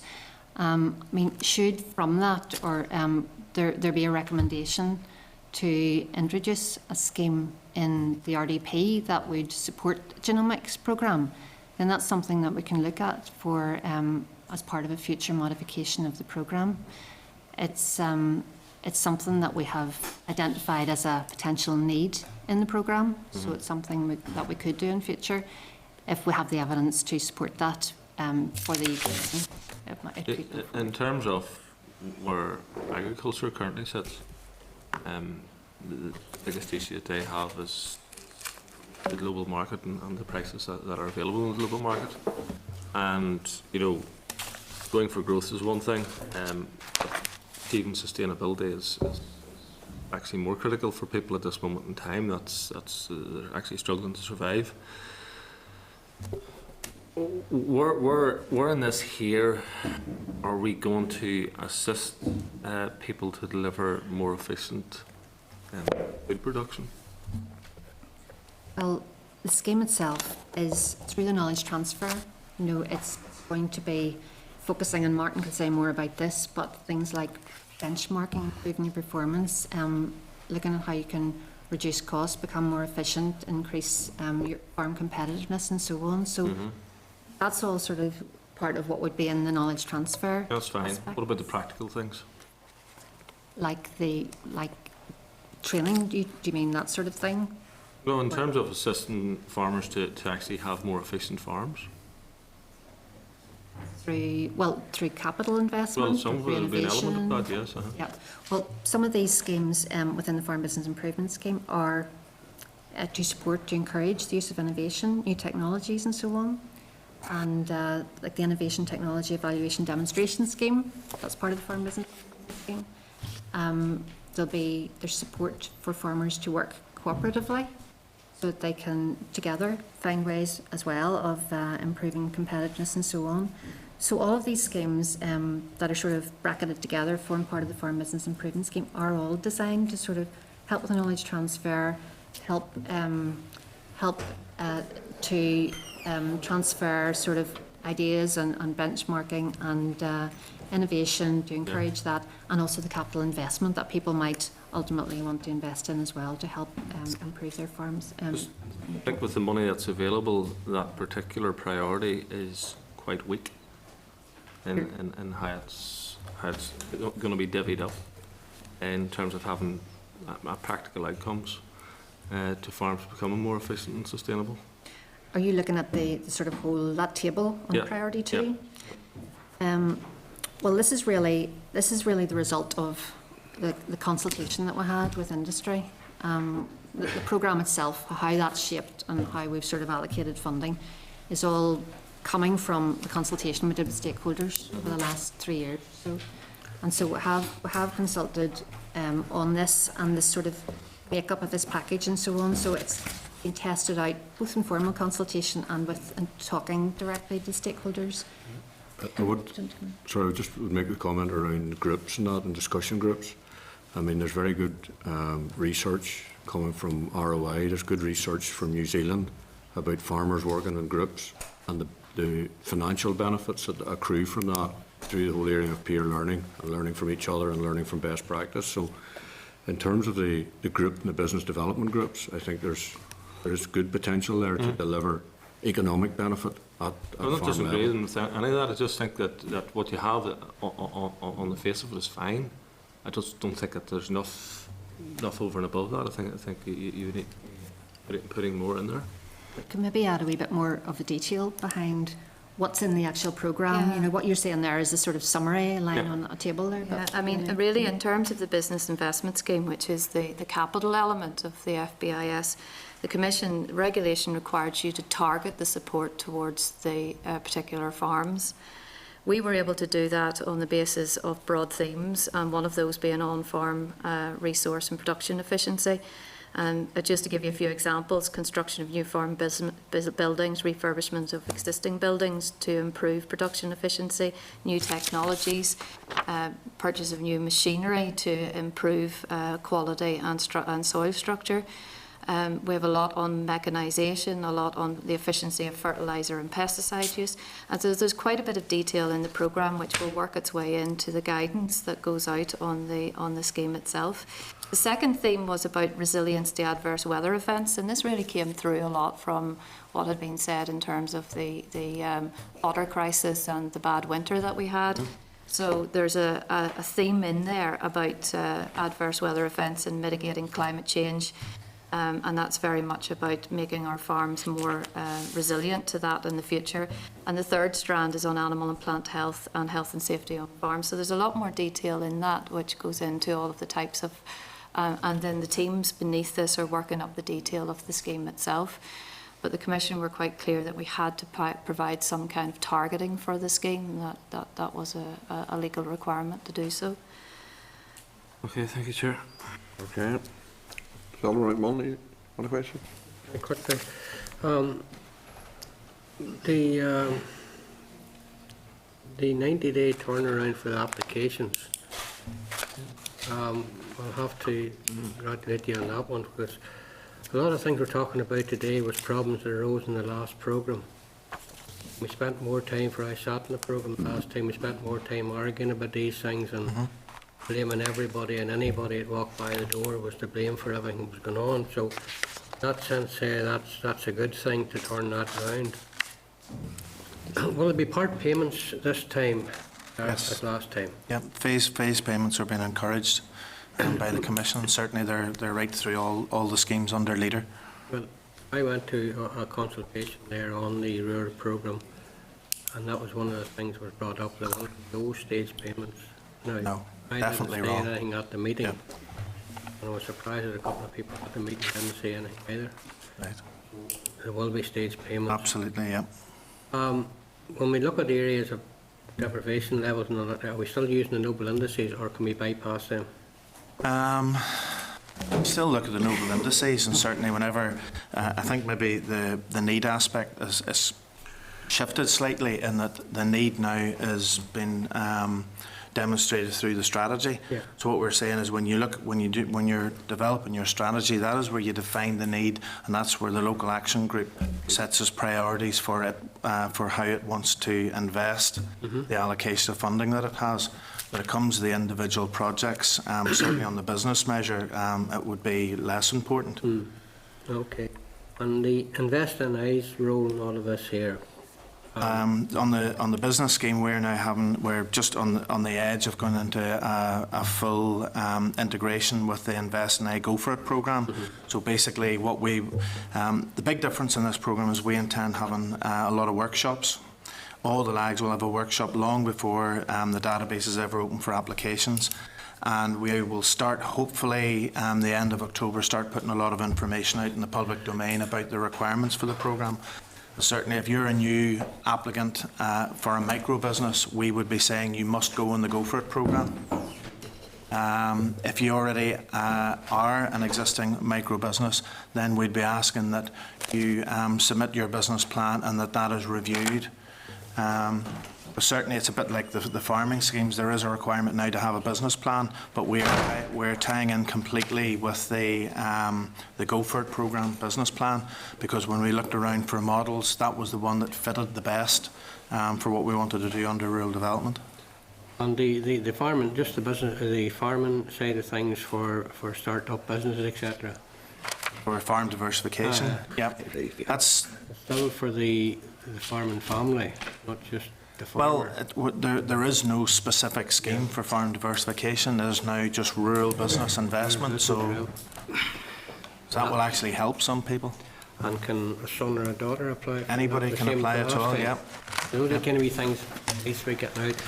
'Cause I honestly do think that some of the arguments, rightly so, have brought up things there, but in a way that was the same things we said the last time. We got through them, and I think this will be a far better one because we've learned from the last one. And that 90-day turnaround, because that's going to be really, really good, that one there, because we spent more time looking at applications. As soon as you opened them, you knew they weren't right, but you still had to go through them. And the rationale for being able to do that is the funding workshops. The work now goes in at the front end, which means when the applications come in, we should have a far higher hit rate of applications actually getting through the process and being funded. And this thing with bringing the farmers in to start to run them through a business plan and what they're hoping to do and hoping to buy and their schemes that they have for the farm.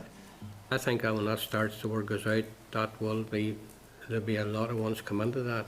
Because the farmers will know themselves that they have to be in that, they're resilient enough to know that. So I can't see that being a big problem. But I'm looking forward to this here starting because it really looks good on paper anyway. On paper, I hope so. Thank you, Chair, and thank you for your presentation. Can I go back to, you mentioned that the programme is opportunities to modify or amend the programme as you go forward. Could you further expand on that and what it really means? Does that mean transfer of funding to different projects or different... can leaders, if one leader group was not spending a certain amount of money, can that money be shifted, or what are we saying there? I'm just looking for some explanation. Can this be modified with the approval of the EU? Yeah. What I was talking about was the actual the formal modification through the EU, and so you're maybe talking about. What I'm talking about, are there opportunities to maybe if one leader group was having difficulty in spending in any one area, can that be in any way shifted to another area if there was opportunities there to do that?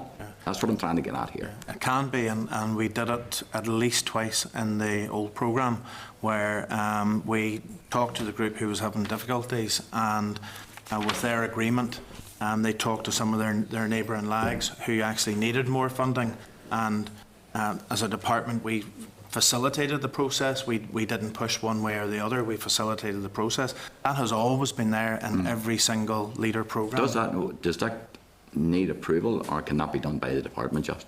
It can be, as long as the lags agree. The way we do it, we don't force it upon people. We get the lags to agree the process, and then the department goes through the paper process. Certainly we did it at least twice in the current the old programme. And that could still happen going forward. It happens quite a lot in Scotland, and in previous programmes money shifts quite a lot between groups.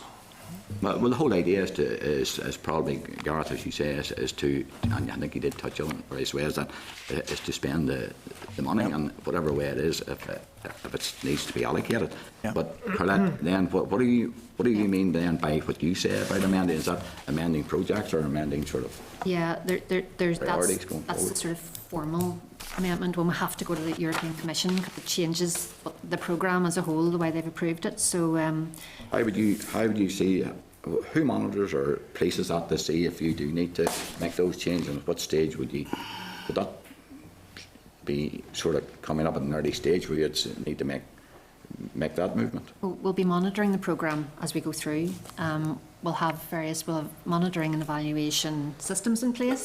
We've got the RDP monitoring committee as well, who will meet regularly and help monitor the programme. So we'll then be doing an annual reporting to the Commission as well. But whenever... So something flagged up there that you maybe see as an opportunity to say, look, we need to step in here and make an amendment here. That could be done at an early stage without being dragged through a length of period of time, which can be maybe time consuming, which would have an effect on the actual programme itself. There is a process to work through on that. Maybe ask Lorraine to... It very much depends the way the programme is drafted and at the level that you have put the budgets.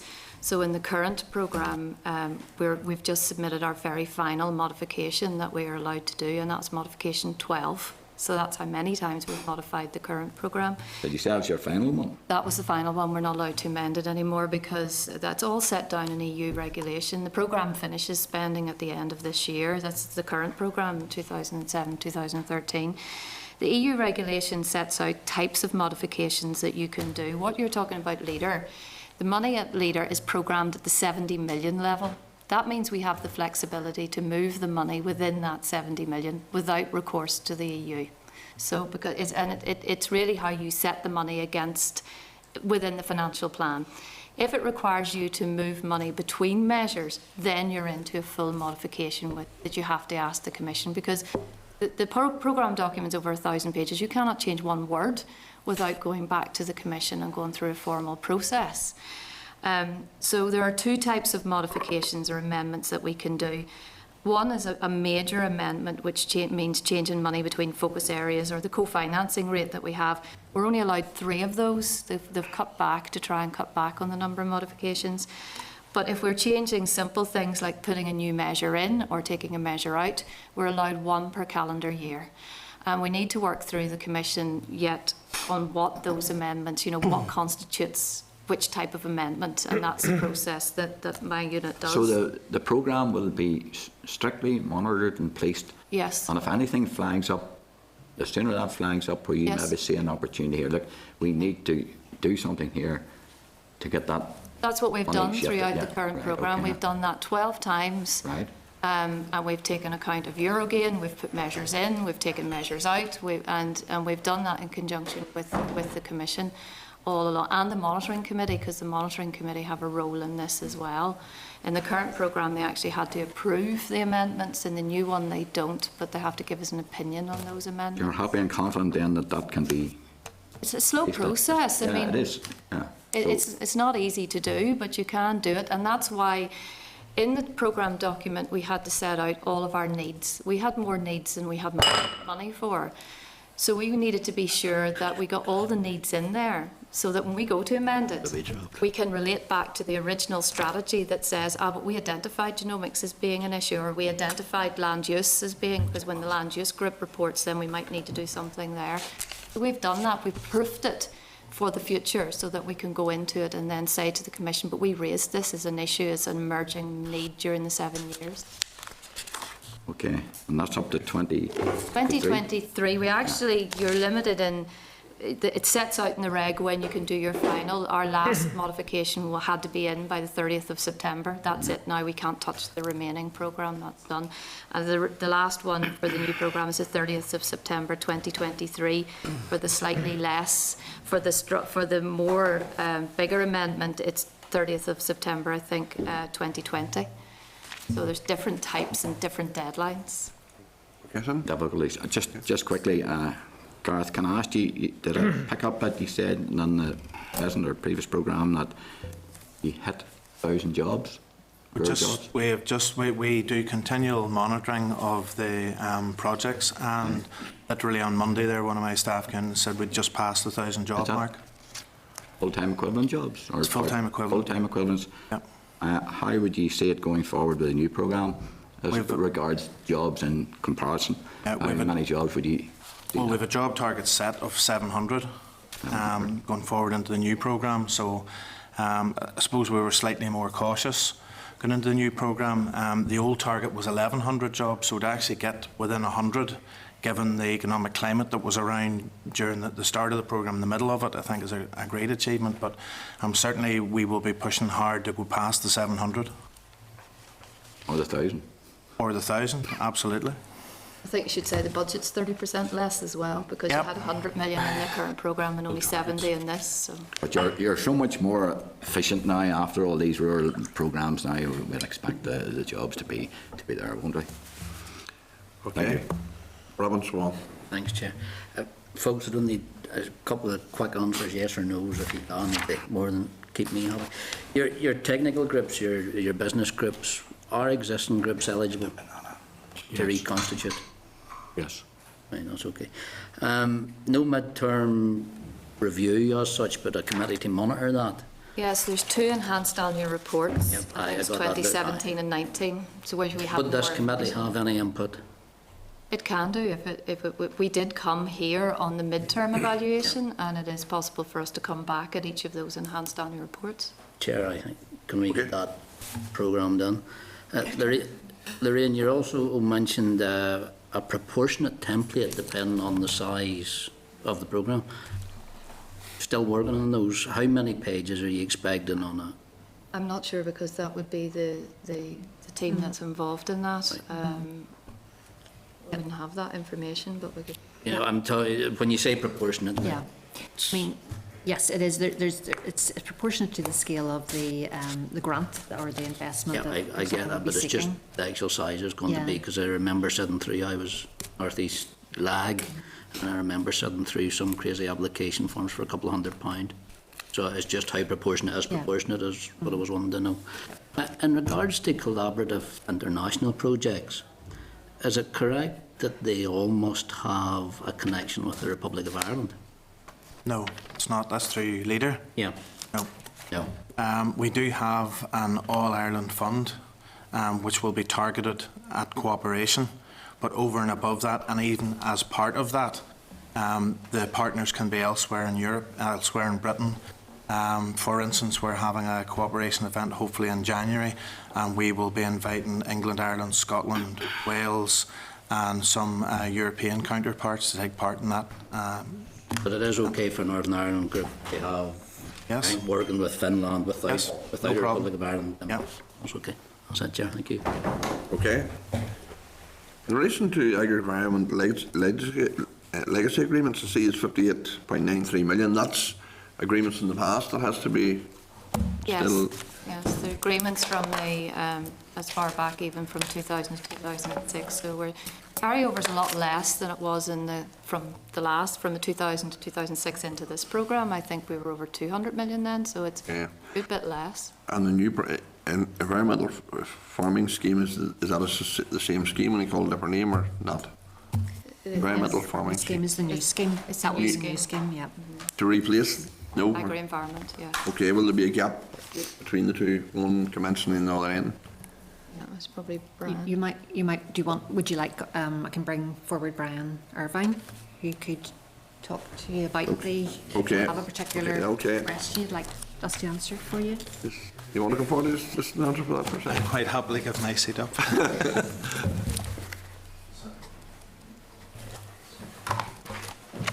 Yes, the current legacy schemes are agreements for various lengths of time, and there's probably about nearly 10,000 farmers in the schemes this year, and then next year that drops off to about 6,000, and then it's the following year before there's a big drop off.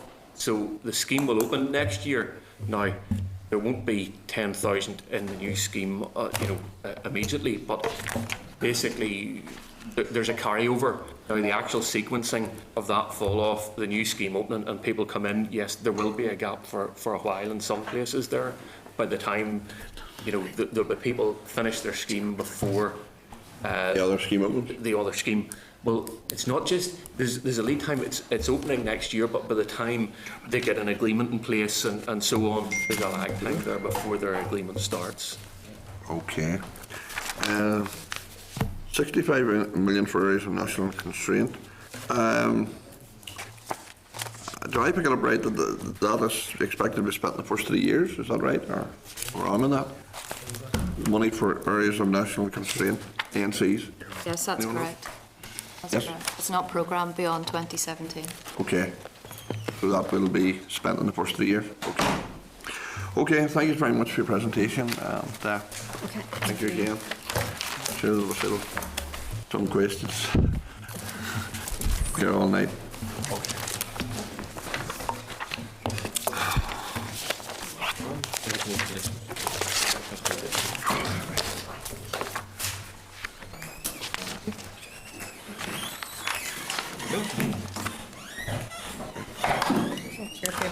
Yes. Move on to agenda item 7, oral briefing on cattle ID tags and cross compliance.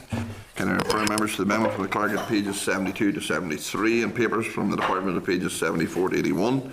Can I also refer members to the approach taken in the other jurisdictions as outlined in correspondence received from DARD in November 2014 at pages 82 to 83? Can I welcome Pauline Rooney, Director of EU Area Based Schemes Division, Ken Laverty, Deputy Principal Area Based Schemes, Operation and Policy Branch, Julian Henderson, Senior Principal Veterinary Officer, John McConnell, Deputy Principal Animal Identification Legislation and Welfare Branch. You're all very welcome. Can I ask you to keep up to 10 minutes and then we'll ask some questions? Okay. Thank you, Mr. Chair. The last time I spoke to you on the issue of cross-compliance was in May on the 26th. And at that time I committed to come back to the committee to report on the outcome of an EU cross-compliance conformity audit, which was to happen the next week. I also committed to undertake a review of the thresholds around tag loss in cattle once the audit was complete. And today I want to brief you on both these issues. The purpose of the audit was to check DARD procedures and processes for compliance with requirements laid out in European legislation governing cross-compliance across the years 2013, 14 and 15. For the most part, the auditors were satisfied with what they found, describing the systems as robust and trustworthy. However, they did identify 6 areas in which they perceived compliance to be weak, and these were confirmed in their letter of observation and were set out in the papers provided to you in Annex A. The first 3 issues raised have already been addressed. The non-compliances identified relate only to the periods before we introduced changes. The auditors were satisfied that the controls in place now are in line with regulation requirements. One of these, that's the threshold around tag loss in cattle, is the issue you asked me to review. During the audit, we specifically raised this with auditors and sought their views on our interpretation of the guidance and the potential for easing from the current position while maintaining compliance with regulatory requirements. The auditors indicated that a relaxation might be acceptable. We have given consideration to this and have developed a proposed revised approach, details of which were set out in Annex B of the papers provided to you. This proposes to replace the existing thresholds from the 1st of January 2015 with a threshold of 15% of animals within the herd. This means that for the 2015 year and from this point forward, we would only apply a cross-compliance penalty for animals with 1 tag missing if the percentage number of animals within the herd with 1 ear tag missing is above 15%. For herds falling below this threshold, we would issue a warning letter under the cross-compliance early warning system provisions. This would not result in the application of a penalty unless the claimant fails to replace the missing tags within 28 days of inspection. The issuing of a warning letter in these circumstances is supported by the Commission guidance document on this issue and is consistent with the approach being taken in the Republic of Ireland and Scotland. The Commission has notified us of its intention to apply disallowance penalties in respect of the 6 issues identified in Annex A. However, it will be some time before the full financial implications of the proposed disallowance is known. If we fail to act on the audit findings, the Commission will continue to apply disallowance to future years, with the potential for this to escalate if there is an action. Therefore, to avoid further disallowance, it is essential that we take action to address the issues identified and bring procedures into line with Commission regulations and guidance governing cost compliance. And we want to implement changes from the 1st of January 2016. We are currently considering how we might address the outstanding issues. For the SMR 7 late notifications issue, we need to look at how we build in checks to inspections to take into account late bovine notifications in APHIS back to the start of the scheme year. For SMR 8, we need to look at how we check for compliance with sheep and goat identification requirements. In doing this, we will be taking into account the approaches adopted to address these issues in neighbouring regions. We've drawn up detailed proposals and recently engaged with industry stakeholders to get their views on them. We will take their feedback into account when finalising these. We will need to notify the EU Commission of our proposed changes and await their views on them ahead of implementation on the 1st of January. Ahead of the introduction of any of these changes, we will undertake a publicity campaign to make farmers aware of them and their implications. With respect to the audit finding 6, this relates to the Commission view that a requirement to report sheep and goat movement should fall under the scope of cross-compliance. We do not consider this as covered by the cross-compliance regulations, and this is the position held across the UK. The UK has already referred this matter for review to the European Court of Justice. Until there is an outcome, we do not propose to take action to address this issue. We will revisit our position on this in due course. I know that you also had an interest in AFBI's cattle tag study, and I'd like to give you a brief update on this. The cattle study is one part of a broader project which also includes a field trial of several types of sheep tag and a study on whether tissue sampling tags could be useful for the purposes of genetic monitoring of livestock. The cattle tag element is exploring whether APHIS data on the number of replacement tags issued to keepers could be of value in allowing action to be taken to reduce tag loss. The project is nearing completion. However, AFBI is considering whether some further work could be useful in providing further clarity around some of the findings so that they will be as helpful as possible to DARD and the industry. When DARD has the final report, we will work with the industry to consider how best information can be made publicly available to help keepers improve tag performance on their farms. DARD also intends to respond to the findings by taking steps to improve tag performance, for example, by recording on the database the model of the tag that is supplied in future rather than just the supplier. We do know that the findings will come with some caveats attached, which will restrict the way they can be applied. For example, it is unlikely that the study will support the removal of a particular tag's approval. This is because the study is using APHIS data about tag suppliers rather than about tag models, as the model of tag is not reported on the database at present. It is also because the study relates to tags applied to calves in 2007, and both the models of tag and the suppliers may have changed in the interim. However, we do envisage the research may allow the industry and DARD to work together to improve tag retention by supporting a better approach to identifying and addressing poor tag performance when it occurs. In conclusion, I thank you for your attention, and I'm happy to answer any questions you have on the briefing I've provided. Yes, thank you very much for your presentation. And can I say, as one who has had big concerns with the previous,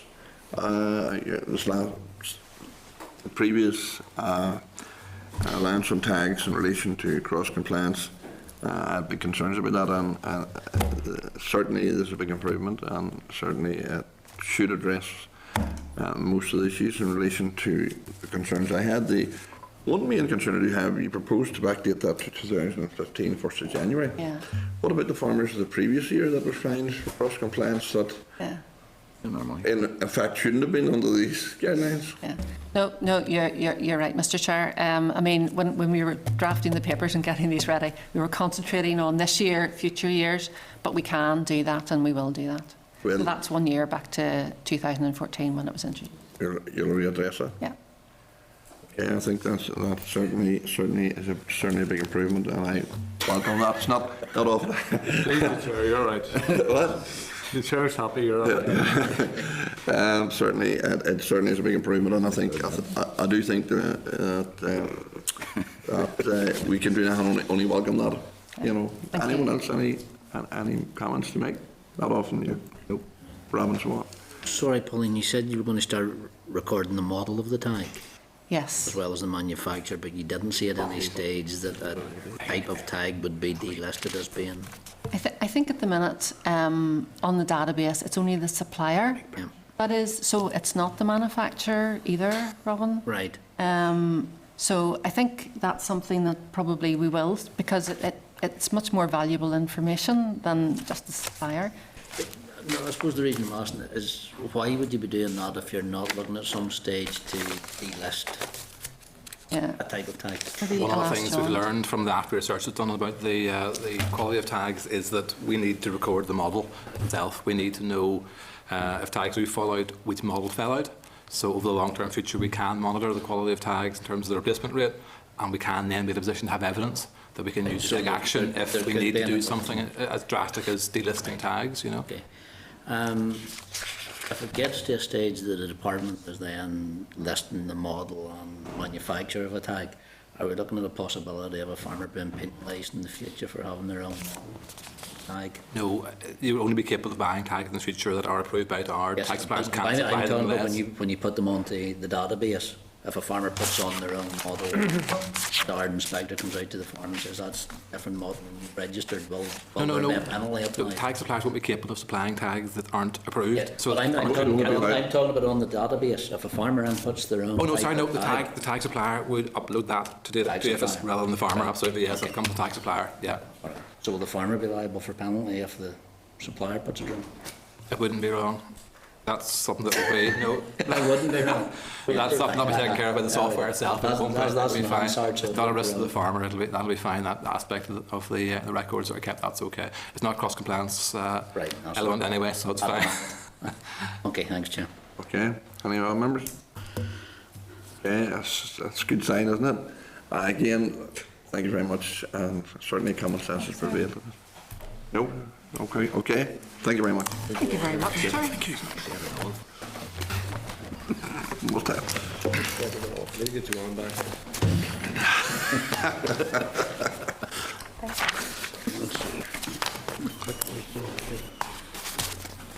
What are you going to tell these farmers? What are you going to tell them, Robin? You're in trouble, Robin. You know what tell them. Don't know the answers. We'll move on to agenda item 8. SR 2015-332, the Animal Byproducts Enforcement Regulations, Northern Ireland 2015. Can refer members to the memo from the clerk at pages 85 to 86 and papers from the department at pages 87 to 112. Can advise members that the Animal Byproducts Enforcement Regulations, Northern Ireland 2015 last came before the committee at SL1 stage on the 19th of May 2015. At the meeting of the 19th of May, the committee agreed that it was content with the merits of the policy and that it should move to the next legislative stage. Following a full review of the Animal Byproducts Enforcement Regulations Northern Ireland 2011, DARD undertook a 12-week consultation on new regulations aimed at consolidating provisions made in earlier instruments, updating existing legislation to incorporate EU changes and clarifying powers for enforcement bodies.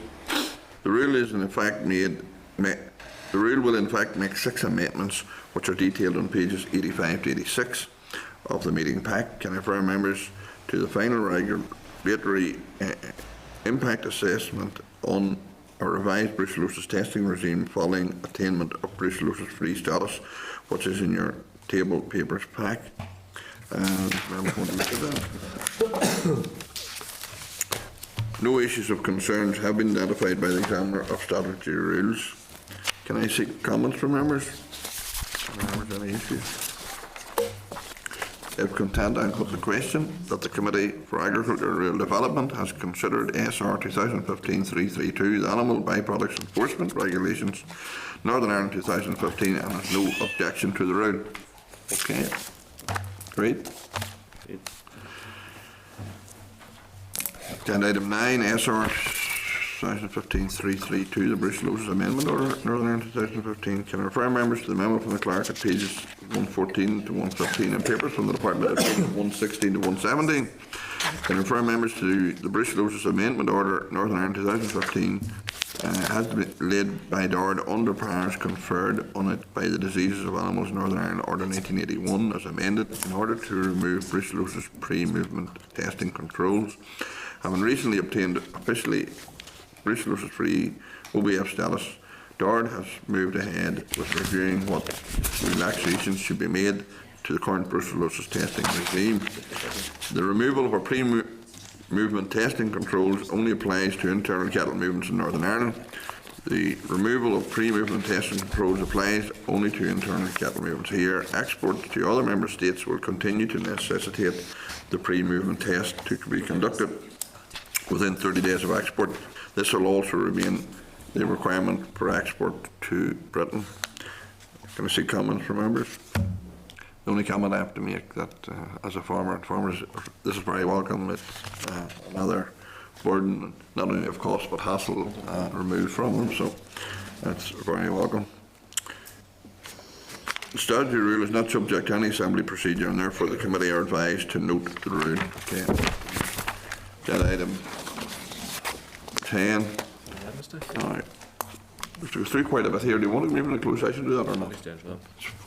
We need to. Up to yourselves. Do you want to finish the rest of the... Right, I'll finish this first, yeah. Finish the rest, no, don't to go to correspondence for the programme. Yeah, and then come back to this, okay, I'll do that. Page 14. Agenda item 11, correspondence. Can refer members to the correspondence received at pages 121 to 128. Can you seek agreement to action the correspondence as suggested in the index sheet on page 120? To refer members to the table correspondence from the Committee for Finance and Personnel regards the October monitoring round. Are members content to request that DARD provide a written explanation of the implications of the deferral of the monitoring round? Agenda item 12, forward work programme. Confirm members to the draft forward work programme at pages 130 to 134.